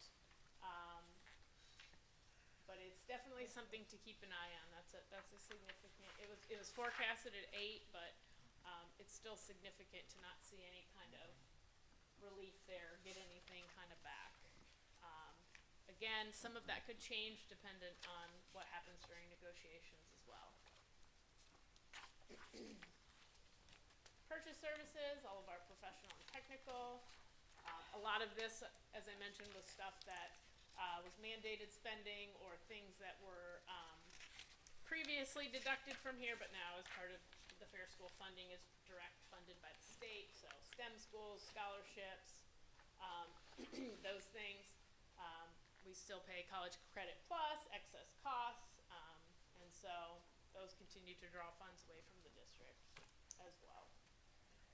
And any expansion or creation of programs that are not going to be paid for by the state directly can expose us to new expenditures that are not currently in the forecast, which I'm all sure you're aware that the Senate is probably going to unveil one of the bigger backpack bill, basically, as part of the biennium budget and this school funding formula and So, the president is a very big advocate for school choice. One-time increase in 22, just billing cycles, which you're all aware of. This is about 13%. Supplies and materials, so these include textbooks, library books, office supplies, classroom supplies, all of those things. There's an increase this year and going out to include current and future textbook adoptions. We've been able to use ESSER funds for some of those, and also for some of our cleaning and sanitation that has gone above and beyond due to COVID, as well as classroom supplies that would come out of here that we have been using ESSER funds for. So again, not a big part of the pie here, only about 2.5% overall. Can we go back to purchase services real quick? So I do have a question about purchase services that we're bringing, like, because that would include the ESC folks. Correct. And we're bringing a lot of those in-house. Correct. But it doesn't seem like that's making any dent. And really, so because part of it is going to be a transitionary year. Okay. At this point, and because we don't know some of the salaries of those people, I know what they were there, but until they're actually onboarded here, we don't necessarily know, if they're choosing insurance, what kind of insurance, those kinds of things. It should be a net kind of wash, because we're also paying a fiscal fee for them doing it. And so it will just transfer from purchase services to salaries and benefits, and then you'll see a decrease in purchase services. So in November, we'll probably see that bump down. We'll have a more updated picture then. Of what that looks like. I thought about putting it in, but because it was very general, numbers, I thought I'll just wait and we'll see. Thank you for that. I appreciate it. 'Cause Yeah. It took me a second to catch up with that. Yeah. But we had just gone through all of that, and I was like, wait, it didn't connect for me. Yeah. Thank you. I appreciate it. Capital outlay, so these are our equipment, things that have a life expectancy of 5 years or more. Major projects this year included the repairs to roof at Roberts, Preston, Price, updates to the weight room, parking lot and paving repairs. 2025 shows a one-time increase. That's about the time in the cycle to replace all the Chromebooks that we purchased during COVID. And so there's a one-time increase in technology. This represents about 3%, and that's this year, I should say. So the renewal, or the emergency levy, impacts this category the most. If you recall in previous forecasts, when we had thought we were going to be able to start the air conditioning projects this year, before all the delays, and supply chain and different things like that, there was forecasted to have more spent this year and 24 and 25, and now that's been pushed out a year. So that's part of why, as I mentioned earlier, you see kind of a more significant cash balance at the end of this year, and then you start seeing us deficit spending in the next years, because we're expecting to have, that large amount that we're sitting right now that we've collected, but it needs to be used for these air conditioning projects in those next years, which is why you see, when you're looking at just the year, we're spending more than we're bringing in. However, this year, you can see it was the opposite effect, because we did not spend that money for the air conditioning, we pushed it a year. And so those different expenses remain part of the forecast. We're talking roofs, trucks, vans, parking lot, boilers, buses, each year, and equipment. So you can kind of see those spikes starting next year, and that graph's kind of all over the place because of that. So new category. So debt, which commits general fund sources to its repayment have to be included in the forecast. In April of '23, we issued approximately $19.5 million in debt through COPS to cover the increasing costs for the new building due to inflation and labor shortages, and I have a typo there, it says of, I don't really know what that means. And so repayment of this debt is out of the general fund. It's approximately $1.2 million a year. It will begin in '26 and continue through 2053. I better not be here then. I won't be, but. So here's where you see it comes into play. It's previously been zero, and it will start in '26. Still be reading my articles. Other objects, mostly this has to do with our fees to Summit County auditors, and also includes election expenses for those years. We had some this year as last year's result, and then out in '25 and '26 for those renewal levies. Very small part, about 1%. Total other financing, this is kind of the opposite of the revenue side. So this is advances out, this is the expenditure of them. The revenue is of them coming back in. And you can see that 2.6 million was last year. One other thing that's on here that could potentially see an increase, and it has, is people can file for reductions in their property values, which of course many people did after that reappraisal because of the significant increase. And so if they're approved, we have to refund those taxes for the differences. And so we typically monitor those closely, and in years past, to protect that, we're typically looking at business, large commercial property. New legislation a few years ago restricted our ability to challenge those, and so we cannot file residential and agricultural complaints, which we previously were allowed to. We can file commercial complaints if all of those things are met. And again, it says it will be indexed to inflation. But in order to do that, we have to provide notice and pass a resolution for each parcel that we want to do, and send it to that tax address of the business. And we have to give them 7 days in advance when you plan to vote on the resolution authorizing the challenge to the valuation. However, we don't get a notice if they file for a reduction. We used to be able to get that. And so we used to get something, and then we would be able to counter complain. So now we no longer receive that notice, and we have to file within 30 days of when they file. So we're basically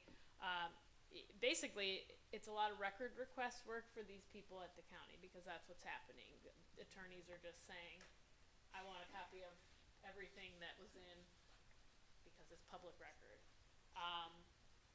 However, we still have to give them notice of our complaints, and then they have 30 days.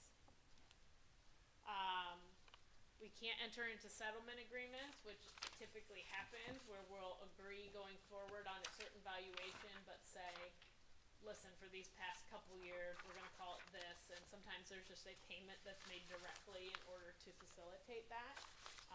So we can't, and then Board of Revisions has to dismiss a case if it's not decided within 1 year. And some of these aren't. Chapel Hill was one that we were involved in for a long time. And we can't appeal a Board of Revisions decision. So there is a Board of Tax Appeals. We used to be able to go to them if we didn't agree, and now we can't.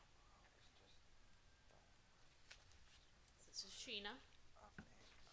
It's all happening. Surprise! She wasn't on the show, but she came back for a cameo after this scandal. Yes.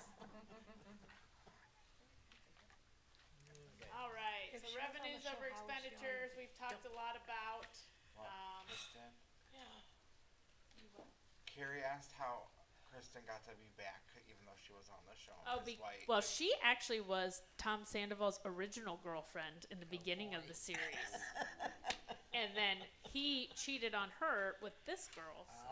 And That then he's currently cheated cheating on. And he cheated again. Sounds But now that Not with the one he no.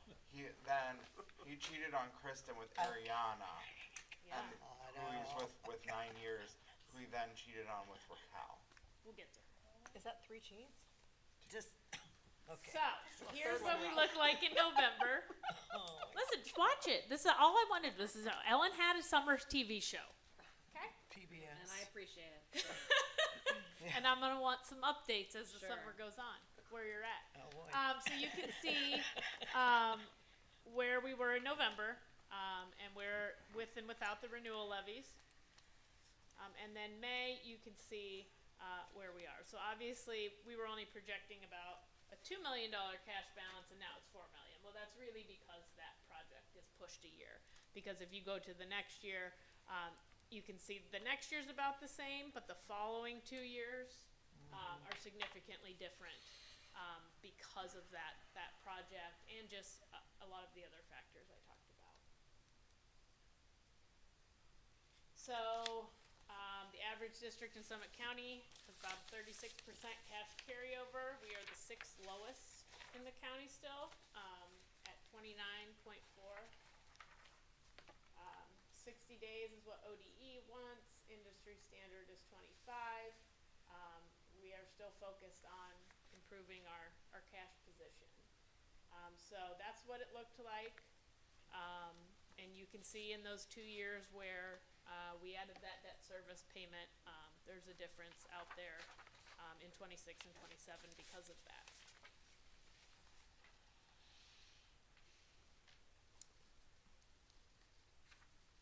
We still do maintain a positive cash balance throughout the forecast. Here's where we're at. So last year we ended, like we said, about 29.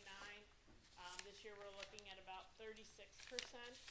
But you can see how that continues to go down and pretty significantly at the later years there. I think I did the best I could. This is Raquel. We don't like her either. She's the cheater. Rachel. Rachel is actually her real name, but she apparently, I don't know. So, we don't like her. Thank you for your support. You are dismissed. This is Lala.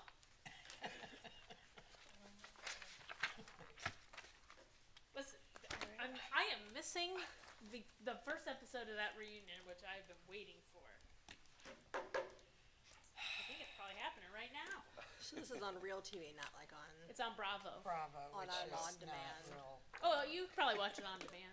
You can watch on You- Peacock. yeah. Peacock, yeah. Oh, okay, I've got Peacock. Yeah. Yeah, that's where I watch Dave's Peacock. There you go. See, So Ms. White could get It's worse. Ms. White could get in on it. She Yeah. got No, Peacock. thank Days is enough. You watch General Hospital? No, no. Any thank questions God, for Ms. just the Stoicoy one. on the 5-year I'm a forecast? General Hospital girl. Yeah. I have none, no. I appreciate that she gives it to us a Yeah. week in advance to digest it. I know Yes. that we reach out with questions. I popped in and asked her a lot of questions as well. So thank you for that. Yeah. So we can come to an understanding. Okay. Good. Awesome. I'll call Thank the you. roll while she walks. Mr. Harris? Aye. Ms. Coco? Aye. Mrs. Schaefer? Aye. Ms. White? Aye. Mr. Gomez? Aye. Next up are her financial transactions. It's recommended the Board of Education approve the April 2023 investment schedule and monthly spending report. So moved. Second. Mr. Harris seconded. Ms. Stoicoy, any, There's really nothing that I didn't go over already. Okay. If you want to take a quick look at the interest, we did have a good month, so I will point that out since it was good. Exceptionally good. we're at 1.4 for the year. And so, yeah, let's see, we were a little under 400,000 this month, in April, is that right? Yes. Okay, I can't see that far, my thing isn't opening up yet, so, Yeah, you won. but a good amount there, see that. So hopefully that's helpful with our building project, among other things. All those monies are invested, including the COPS now, which you will see next month. Any questions or comments from the board? Okay, please call the roll. Ms. Schaefer? Aye. Ms. White? Aye. Mr. Gomez? Aye. Ms. Coco? Aye. Mr. Harris? Aye. Thank you. Anything more to comment on? No, Ellen's gotta watch Vanderpump now. Thank you. Shouldn't open her mouth. I agree. Now you're left. Item G is our superintendent CEO's business consent agenda. Dr. Selko. Thank you. It is recommended that the Board of Education approve all items listed in the superintendent's consent agenda. So moved. Second. Any discussion? Yeah, just to mention a few things. There are embedded in here the renewals, the school fees that you will see that we are approving the school fees, but you'll see a later resolution, I believe, by the board to waive those fees, but we need to accept them as presented. And then the contract for the Google Cloud backup is simply just that. The SysCloud is to make sure that we have protection. And then the SEL curriculum, just to point that out, that's the Rethink Ed. And lastly, worth mentioning is the math pilot, the Data Science Foundation, which is that MOU, one which we've already been participating in 2023 that the board approved. And this is yet another ask. Okay. Yeah, I don't usually, but we have a 3-year contract for Miss McClure, but I thought we already filled the position with Miss Bogdan. So is that not right on here, or is it correct? That is correct. Okay. And Mrs. McClure intends to, we've had great discussion, has assured us, we have an assurance that she's retiring in December of this year. Maybe earlier, she's got a lot of TV to watch. I do. On my bucket list now. So we just have to issue a contract so she can continue. Okay, that's what I thought, but I wasn't sure, so. Yeah, she's entitled to the Yes, 3-year okay. contract. Well, given I'm not, her I don't past mean she performance, isn't, so, but, yeah. but I just, I know she's retiring, so, yeah, If she okay. tries to stick around, we just riff her position. Well, Dr. Salko did ask me about that as well, and I said, That's fine. you know, if she changes her mind, we did make that policy change about administrative riffs, and so we do have. We're I letting you mean, know Well, now. she just asked me because it is 2 people doing, but the idea was that Miss Bogdan would have time with Mrs. Yes, McClure yes. in the fall because there's a lot to learn with that position, so we wanted to have that bridging Yes. time, but Okay. I think we know Ms. McClure's not trying to stay around past December. I think we got you guaranteed on that, Ellen. Pretty sure, pretty darn sure. Yeah, thank you. That was the only thing I. Okay. Anything else from the board? I was just gonna comment on the administrative contracts. Lots of good people that I'm glad are renewing their commitment to our district, so thank you to them. Please call the roll. Ms. White? Aye. Ms. Coco? Aye. Mr. Gomez? Aye. Mr. Harris? Aye. Mrs. Schaefer? Aye. Thank you. Item H, Superintendent CEO's business, Dr. Selko. Thank you. It is recommended that the Board of Education approves the resolution authorizing an easement between Dominion Energy Ohio and the Cuyahoga Falls Board of Education. So moved. Second. I believe this is the picture I sent you today, if you were able to get into your email. Is this the one, Joe, that I sent them? The gas house that it'll look? Yes, I'm gonna yes. defer to you on this anyway, but I thought it was. Yes, I forwarded Dr. Selico a picture of a like gas house. The difference in the gas house that was forwarded to you versus ours that we will have is ours will have a metal roof, and the brick will be very, very similar as they can get to the firehouse brick that's on the firehouse. So about 20 by 20 by 15 high structure. This is for gas for the 612 construction project. When we did our tour, actually, Mr. Adams mentioned this and pointed out where it would be behind the firehouse where they had that big pile of dirt that they were actively working on. So that is what this is for. And Mr. Brigatti assured me it will not impact any plans. It was all planned for. There's a vault in on 13th Street, underground. They're moving all their vaults to, level. And this one is being moved because of the lane change. And, so it's all been planned out, and according to Dominion, we'll have gas on our first day of school.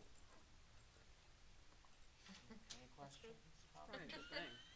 I'm confident. I'm confident in Dominion. Are you as confident as the clerk? Okay. Yes, that as well. Okay, we're ready for a roll call, please.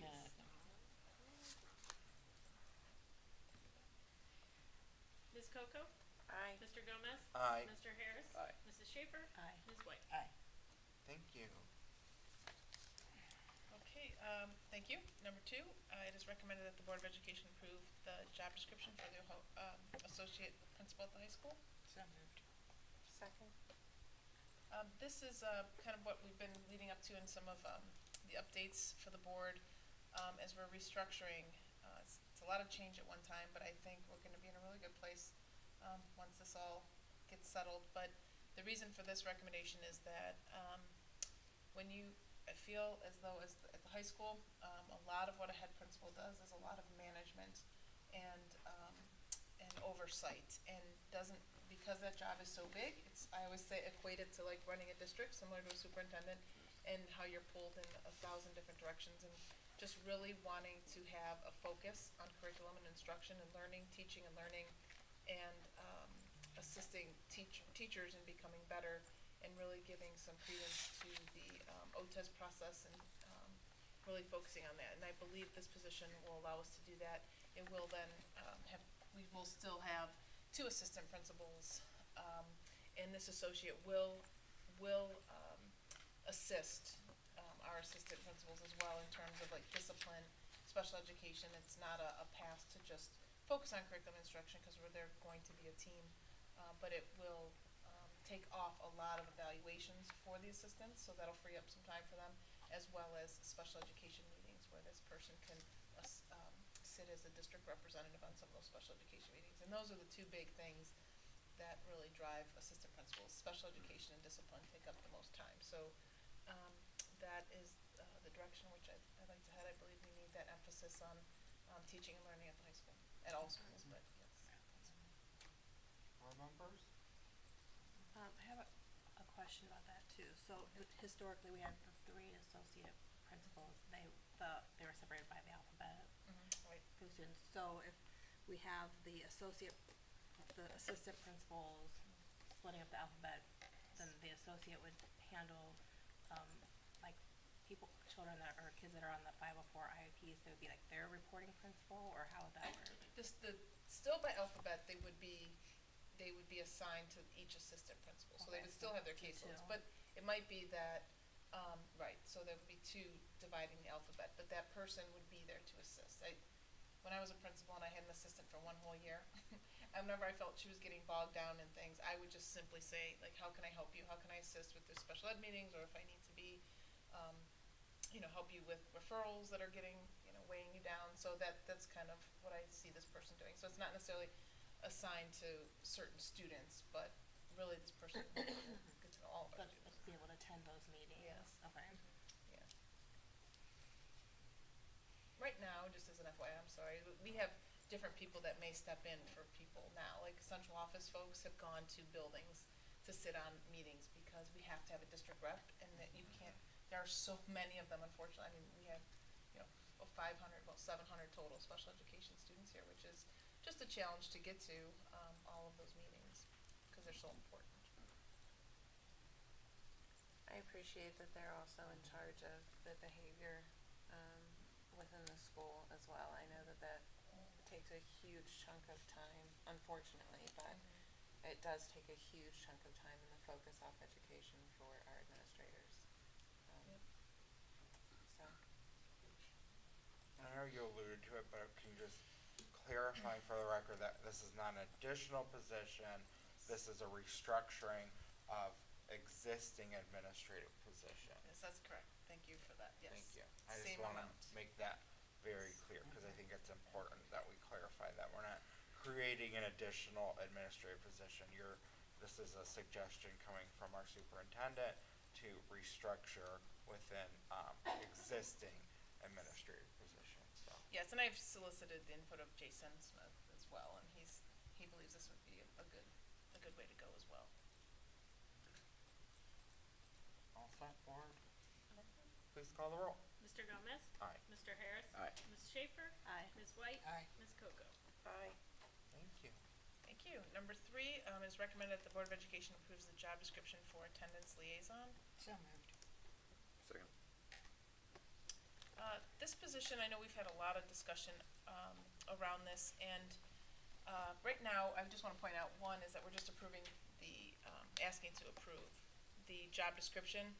Christy and I have worked, even as of today, in terms of the finances to see, where we're sitting. We're not quite there completely, but I'd like to at least have this approved that we can potentially move forward with this, add of this position. And the reason for this, it's a social worker position, that we want a person with social work background, and that is to address our chronic absenteeism, which, as we all know, we saw is around 30% in our district, which is extremely high. And if you looked at the historical trends, the last couple years have really been, they've been a little bit of outliers, but they're still large. And not to say that this wouldn't be a position that we'd want to have always, but I think, especially in light of COVID, we've lost a lot of children, and I think we have to find a way to get them back.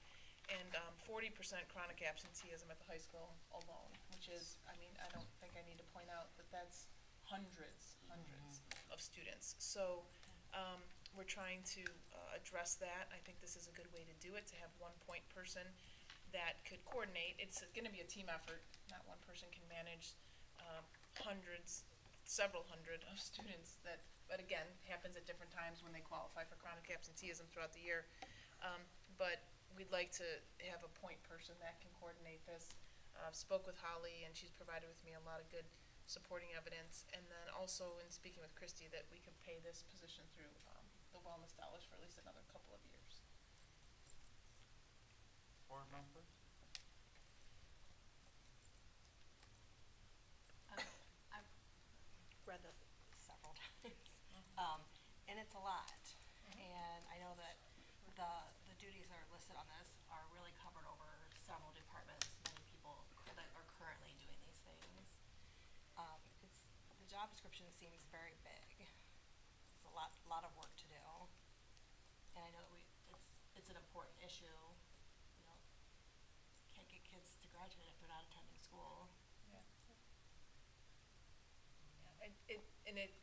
It is, we did, I think you asked that question too, we modeled it off of other districts, but and have taken it from various places, but there will be assistance. Our Director of Student Services will have a focus on this, will be there to assist, Holly will be there to assist, but it's a position that I think is critical, and this is also, I'm willing to say, this is kind of a trial, a new position, like anything else, could be tweaked if we find that it's too much and over, too demanding. We can certainly divide up some of these responsibilities. It doesn't wash the hands of the principal, for example, or school counselors. They still have a role in all of this.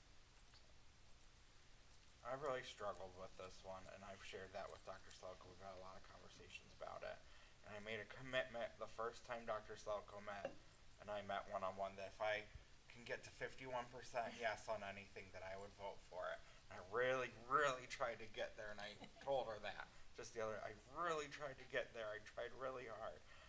And I went so far as I called a friend who does similar work in another school district and talked to them about this, because I thought that friend was going to get me there, and she pushed me the other way, which surprised me, because I was calling her in hopes that she was going to push me over it was like a last ditch effort. I was really trying to get there.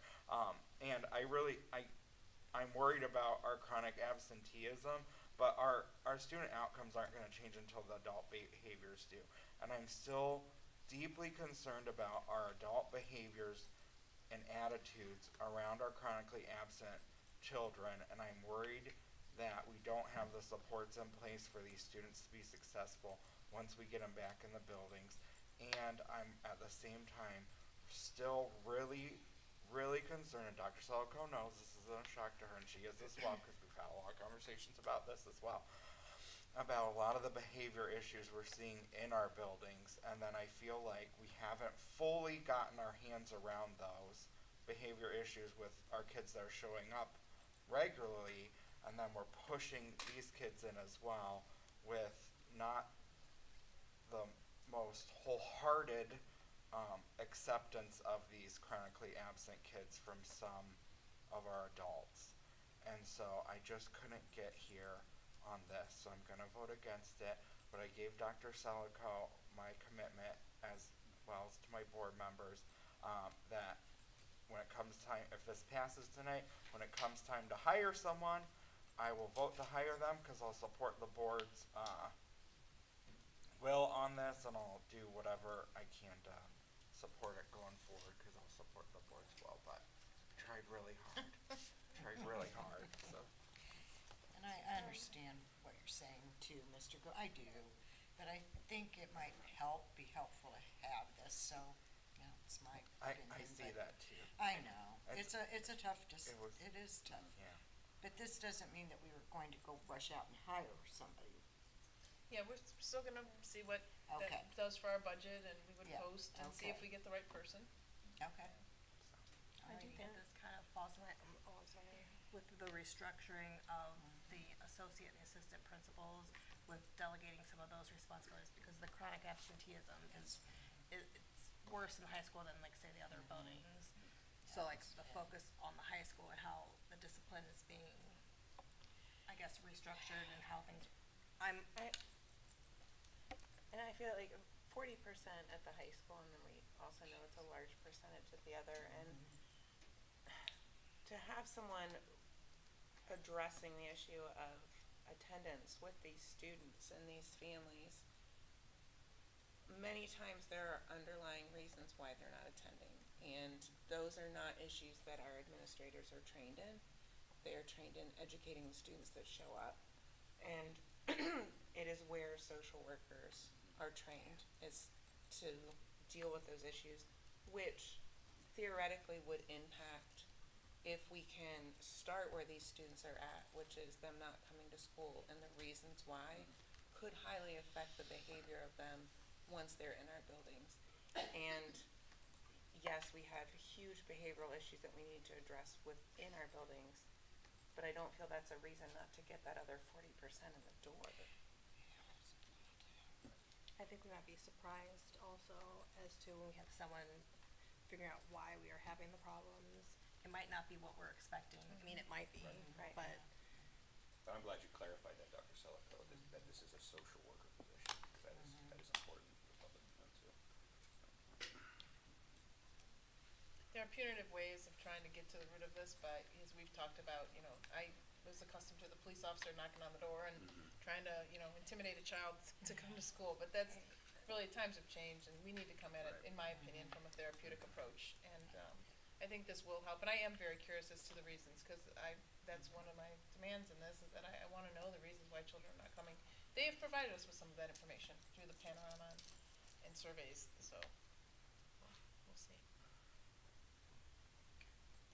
Anything further? Please call the roll. Mr. Harris? Aye. Mrs. Schaefer? Aye. Ms. White? Aye. Ms. Coco? Aye. Mr. Gomez? No. Thank you.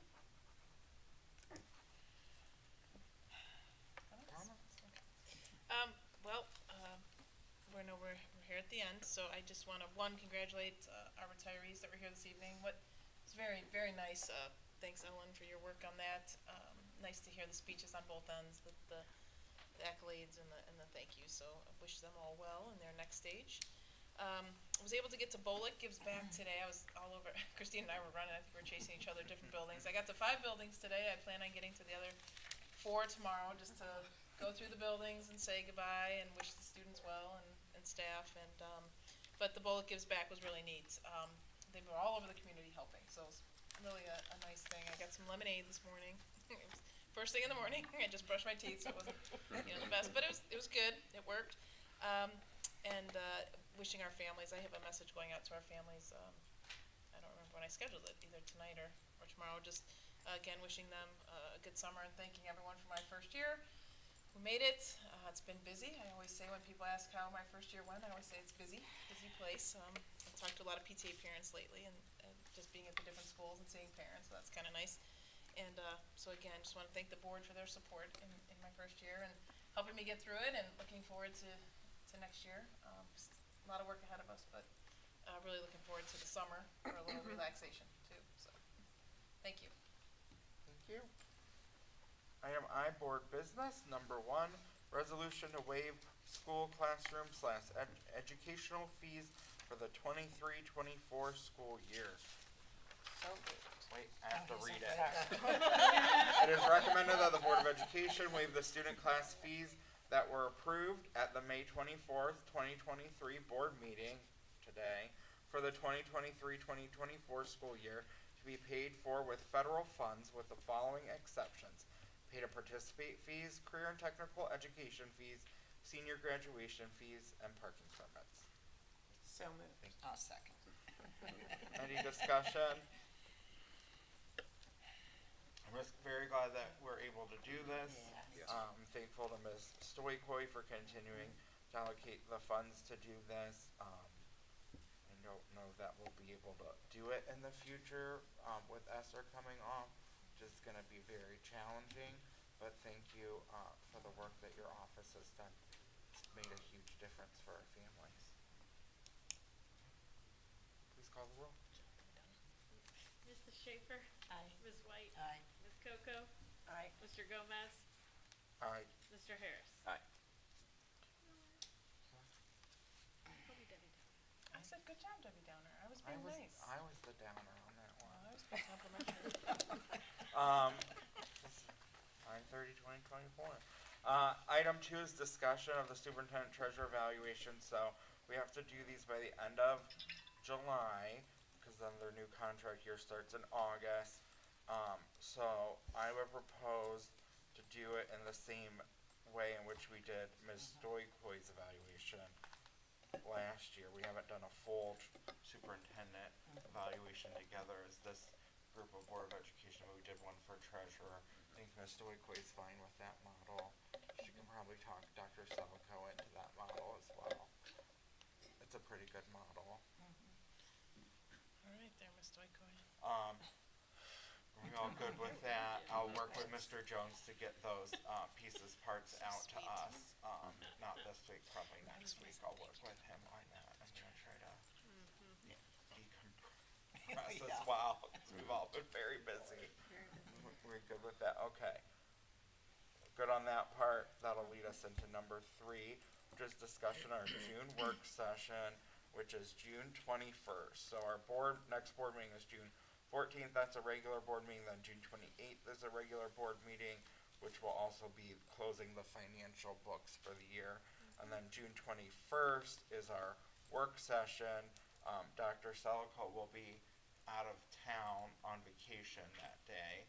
So we need to start thinking about what we're going to use that time for, knowing that obviously our superintendent will not be there, so we don't want to plan certain things, knowing that our superintendent will not be available. So we want to be thoughtful about what we do and do not do that evening. Part of what I would propose would be to do an executive session for us to meet to talk through the superintendent and treasurer evaluation that night. I thought that would be a good use of that evening. And then that would give me time to type them up and get them out to everyone. Maybe we could then meet with Ms. Stoikoi perhaps on the 28th, and then meet with Dr. Selko at our July meeting. That sounds like that's a good plan. Yes. I was thinking that too. If that might work Yeah. for everyone? Sure. Okay. Absolutely. Because I'm thinking about typing it up, getting it out to everyone. I'll do it like a Google Doc like last year so everyone can, and Ms. White corrects my grammar, which I deeply I appreciate. don't. You do, and I deeply appreciate it because I'm not good at grammar. I can use a big word, but commas are not my friend. So I Dr. appreciate Selko would be at our 1 July meeting. our 1 July meeting then. So that makes sense. And then we'll think about other things We did talk about, that might be, that June work session, we'll have to see who's available, cause I know that Mrs. McClure will also be out of town. So if anything relating to anything, her department, that would not be good to plan as well, but, we had put off, so I can circle back to Mr. Hutch, we had asked about, usage of technology, so I could circle back with him to see if he's available that night to talk about that, to talk more about how, we're using modern technology in our classrooms, if that would be something we want, cause that was something, that's still on our to-do list, Ms. White, that you had asked for, so I could circle back to him. I don't know everyone's vacation schedule, so I can see if he's available for that on that night to make good use of our time. Ms. Stoikoi, are you available on the 21st of Believe June? so, yes. I don't know your schedule. I think so, yes. Yeah. I'm not on vacation, Okay, so I believe I am. and I know you might not be at the July meeting you had said, so that's why I wanted to make sure we did I your will value. be at the You July will be meeting. now, okay. So, would that be a good time to talk a little bit about next year's budget? Will things be coming together? Yeah. So, some just like we talked about giving high Yep. detail. We had decided that we didn't want any specific, but just like some high detail before we just approve it all. Yep.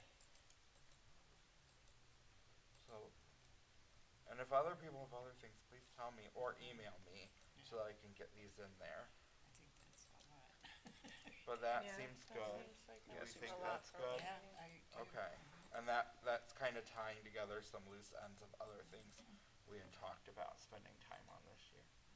Okay, I'll work with Mr. Jones to get that all put together, and I'll check with Mr. Hutch on his availability. Okay, thank you all. Item 4, future agenda items, anything I'm missing so far?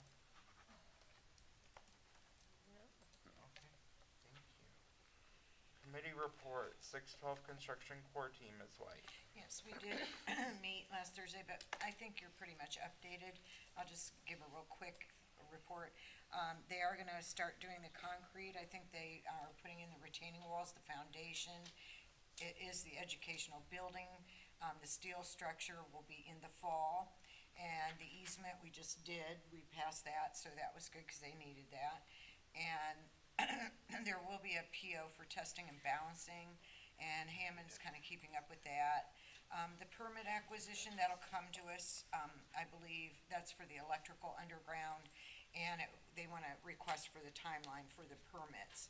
So that's the county permits, correct? Okay. And then they will be meeting in the fall for the E-rate, and I can't remember what that is, but I just know. Technology. Yeah, technology, but I don't know exactly, but, and then, the OFCC will be meeting, I believe, on June 6th, and then we'll find out a little more about that. And then design update, the bulletins went out, the approval for the elevator, expansion, and the order equipment and things like that, all the materials. TDA has to approve all these and make sure the high quality is maintained. Let's see, the questions of the site and the drawings, sometimes those change, so we might need to act on a few of those pieces. But, basically, that was all, and I thanked them all for the tour and asked when we could come back for another tour, probably in the fall when we start seeing the buildings, things go up, which will be so exciting. So I would like to thank them all for the last tour. I think it was wonderful, it went well, and so on, so. Thank you. Yep. Skipping along. Financial Advisory Committee, Mrs. Schaefer. Well, surprisingly, we talked about many of the same things we discussed this evening. 5-year forecast, I have a lot of things written, but like literally it's what we just heard this evening. We talked about the renewal levies, the real estate taxes, the largest source of revenue for the district, making up 58%. We talked talked about House Bill 920. Can't hear that enough. House Bill 1, we talked about, which was the changing the 35 to 31% taxable values. And we talked about state funding. I don't think we probably need to go over it again. Do you want to hear it again? Okay. And we talked about, we talked about, the cops also. That was, I think, new information for the people that were there today, earlier in the week. So, it's very exciting. Thank you. Legislative Liaison, Mr. Harris. As Ms. Stoikwe said, we're waiting for the Senate to take a look at the budget and vote on that in early June, and I'll have an update for the 14th meeting, hopefully. Thank you. Comments? Ms. Coco, you're up first. Yes, so congratulations to our retirees. I wish them all the best and thank them for their years of service to our district and our students. And it's very evident their love for education and students here. And some of them were absolutely hilarious, which are my kind of people. So, in the past 2 weeks, I know that we've all been busy and representing at different events. Lemonade Day at Lincoln was the day after our last board meeting, and just an awesome, the students do such a great job there, and the teachers putting that together, and they're so excited, and they're all doing different things to try to get you to come to their booths, and it's just, the whole experience, I think, is just very educational for them, from start to finish, and they just make the cutest signs, and the whole 9 yards. It was great, so I was glad I got to stop by that. And then today I went to Bullitt Gives Back for the very little bit at the end. I was at Richardson 5th grade ceremony and recognition for their promotion ceremony before that. And those students at Bullock that were there working there, they were working hard. And I know that they had a lot of different community projects, everything from giving plants with notes out to members of the community to mulching at the school. There was a lot of mulching going on. I was, these some of the kids that were smaller with these big wheelbarrows, like going around. And then they had the drive for the pets, and they had students working at the fire station. And so it's just a lot of different things going on there. So it was nice. I just got to stop by for a real quick second after the 5th grade recognition program. Also, thank you, Hammond, for the 6 through 12 campus tour. It was awesome to get to walk that again and to see our committee members that walked it and got to experience that, because you really don't realize the vastness of that project unless you're walking it. So, and then I went to Price for their PTO event last week, and the 4th and 5th grade students performed and sang there. And you know what? There was just an energy at that school, and with the staff and the administration that was there, the way that they were interacting with the students was just awesome. I don't even know what other word to use, except there's just an energy there and a connection between the students and the staff. And so it was really cool to see. And if you have a chance and weren't there for the 4th and 5th grade performance, they sang one song called Sing to the Moon and the Stars Will Shine. And so I went home and I researched it, and there's really a cool background about that story that was inspired and written by Laura Mabula. She's a British singer-songwriter. So if you have a time, that song touched me and was kind of just spoke to a lot of things here in our district. So lastly, congratulations to all of our graduates last night at graduation.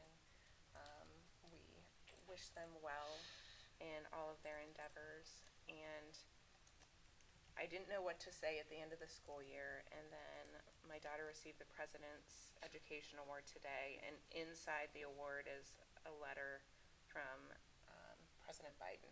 So I'm just ending with a little paragraph from the letter that was written. I truly believe that you are a part of a remarkable generation, one that is more gifted, talented, and tolerant than any before. That's why I know the future of our nation is bright. Young people like you will be leading it. Keep studying, believing in yourself, and know that there is no limit to what you can do. You can make a difference, lift our country up, and change the world. I look forward to all that you will accomplish. Thank you, Ms. Coco. I am up next. I have been bopping around town quite a bit, as everyone knows. I went to the Price Art Show with my oldest nephew, Brendan. He wanted me to tell you that he got to go to 3 art shows this year, and he met 3 principals, and he's very proud of himself. And he convinced me to buy him books at all 3 book fairs. So we're big supporters of literacy, Ms. White. I know you are. But the Price Art Show was great. And then I went to our senior night for our baseball team, and they played Coventry, and they beat Coventry. It was, I had to leave because I went to DeWitt Steam night, and when I left, they were tied 4-4, and it was a really good game. It was really hard to leave, but I knew that I needed at least an hour and a half to get through Steam night, and I did need that full hour and a half to get through Steam night. But they did eventually win their last home game, and it was senior night for the baseball team. And it was great to get to see our baseball players play. DeWitt Steam night was phenomenal, Ms. Stewart. Great job to you and your team. That was a phenomenal evening. So much fun. The kids were just having an absolute blast. And don't tell them, but they were learning too. Was able to take a day off last week to go to our senior recognition. And then I went over to Price and joined in the clap out there. And I hung around because I was helping out at their field day in the afternoon. So I got to just observe a little bit at Price and see their lunchroom. And Ms. Coco, you'd be just as impressed by seeing how their lunch procedures go. They just have this like system, and everyone just does it, and it's just magic. But every kid just does it, and they just know how to do it, and it just happens. And they're kindergarten, the kindergarten, and the 5th grade, and they all just do it. And it was just like, I'm sure the first day of school was not that magical and organized, but being there near the end of the school year, it looks very magical and organized, and it's very impressive. I went to the Preston Night of the Arts. I took my younger nephew with me because he was jealous that he had not gone to an art show and got to convince me to buy him books at a book fair. So I bought him books that night, and we went to the Night of the Arts, and it was a wonderful night of community over at Preston. They did great things, and then I was also at Price's end of the year bash, and part of their secret is they incentivized staff to come and volunteer because they raffled off a prize to any staff member. The PTO posted something and said, any staff member that either helps us set up or comes to help or just shows up, we raffled off a prize. And so then they raffled off a fire pit, brand new fire pit, and a staff member won that. And then also a fire pit full of all the makings for s'mores and some ices that a family won, and that family is one of our ELL families. The dad speaks English, the mom does not. So the dad was excited, and then then he translated into Spanish for the mom. And so it was like, the kids realized what was happening, then the dad realized what was happening, then he translated the Spanish, and then the mom realized what was happening. It was just like this cacophony of excitement in that family. It was really wonderful to see. And then yesterday with our graduation practice, which I really liked doing because I got to congratulate every kid at that graduation practice, and then went to Lincoln relay recess to see the last relay recess under Mrs. Kathy Ward, and she went out with a bang. She raised $5,707. And we talk about our retirees. It's a hard night for my family because my favorite teacher, Cheryl Beisel, is retiring, and my oldest nephew's favorite teacher, Kathy Ward, is retiring. So we're taking a big hit in my family with these retirees this year. And lastly, last week was National Police Week, and so I just want to thank our two police forces, the Cuyahoga Falls Police and the Silver Lake Police Force. I was not able to go to the National Police Day Memorial over here, but I'd invite you to go check it out. They have a new copper police officer statue that they added to it this year that's really beautiful. And I know that Mr. Bugatti, Mr. Hutch, Ms. Grimm, and Ms. Oslin all went and represented our district, so thank you to them as well for attending. Next up is Mr. Harris. Yes, congratulations to our retirees we recognize this evening. Didn't know most of them, but just hearing the stories about them, you just can't help but appreciate all the work they put in and really capturing that culture of caring we focus on here in the district. I also I want to thank Hammond Construction, Jeff Adams, and the folks over there for the tour of the 612 campus, and thank the planning committee for coming out and joining us for that. Every time, I think it was our second tour, but driving by just doesn't do it justice. Standing in the middle of that and just seeing it from that perspective is just incredible. I also, and this was kind of impromptu, but I'm very glad I attended, and I thank Ward 1 City Council person Rachel Loza for reminding me to attend this. But I was able to stop by Honorary Boulevard, which is Broad Boulevard, as two incredible community members, Bob and Lisa Goldenstein, were being honored. The Goldsteins are very active and good neighbors, and help a lot of families here in this community, and so I just want to thank them for everything they've done and continue to do for our incredible community. And then graduation, incredible. My wife asked me how it was when I got home, and it's, besides Top Tigers, this is probably one of the best, one of my favorite things about being a board member, because not a lot of people get to experience that from our perspective. I've been on stages for graduation, but I've never handed graduates diplomas, shaking their hand, but seeing them coming towards you with that smile on their face and just gleaming is just, it is a very incredible experience, so I'm very glad we were able to participate in that, and congratulations to all of them. And then lastly, just wishing everyone a very fun and safe summer. Read some books, don't stop the brain fun there, but just wishing everyone, be safe out there. So. Thank you. Mrs. Schaefer? As the year is winding down, there were still a lot of things going on. I got to attend the Special Olympics for the first time, which was very cool. It was a little warmer outside than I thought it was going to be, but there were so many kids there, they're there doing their thing, and it was, a lot of students from, I'm not sure how many, 13 different schools, I think.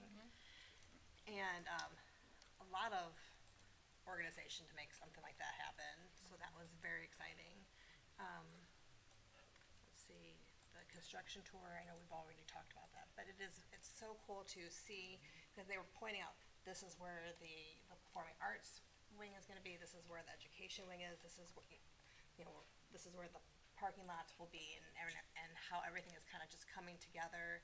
And it's hard to picture it when you're looking at it on the paper, like, oh, that's where everything is, but then when you stand there on the ground and look around how vast this project is, it's very exciting, and I can't wait to go back, and when they let us come back and look at more progress. The Price end of year bash we attended,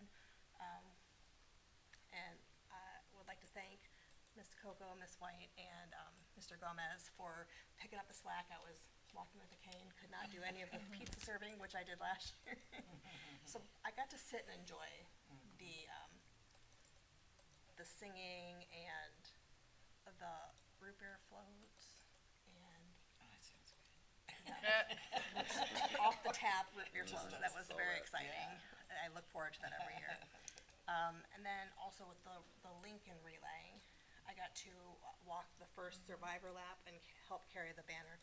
And I made it halfway with the banner and I had to pass off to someone else. But it was so moving to see they had survivors there, and so moving to see them sitting there in the ceremony.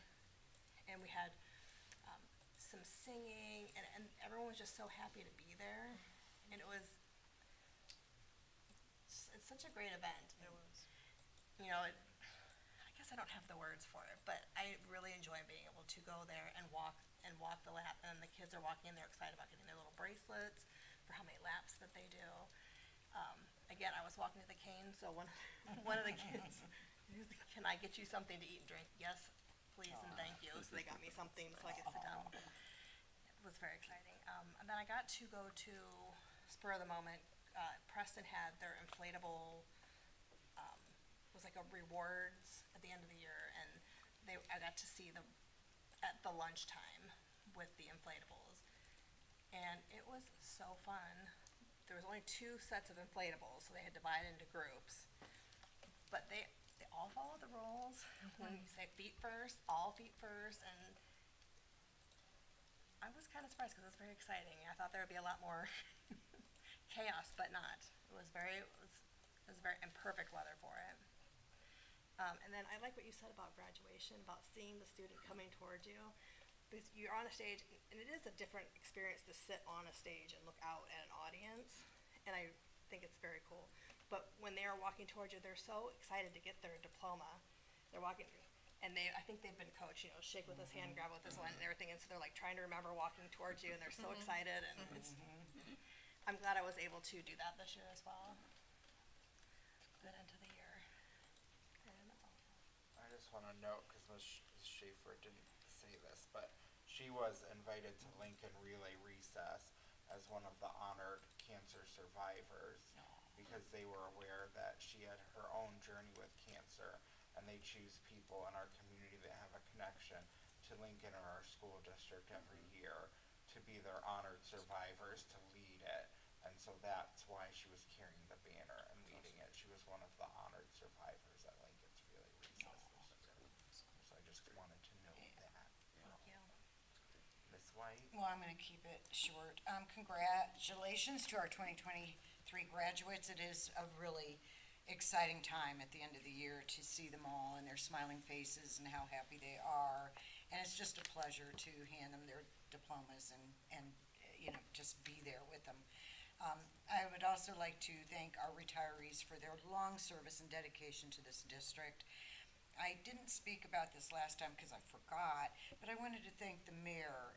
He did invite us to the city, State of the City address, and I got to go. I don't think I'd ever been to that one before. It had gone to Silver Lake, but it was really nice, well done, and what a real, he's so enthusiastic, and I just love that, you know, so gung-ho. And I also made it to Price as well, and that was a lot of fun, because that is my school where I went, and my children went, so, yeah, so that meant a lot to be there.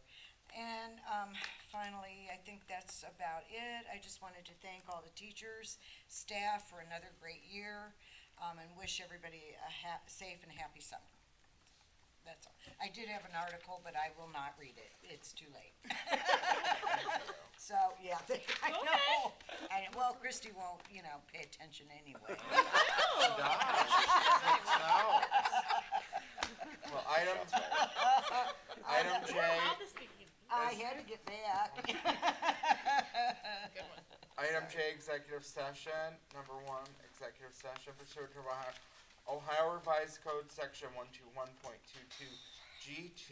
It is hereby moved that the board adjourn to executive session to consider the purchase of property for public purposes, the sale of property at competitive bidding, or the sale or other disposition of unneeded, obsolete, or unfit for use property. Second.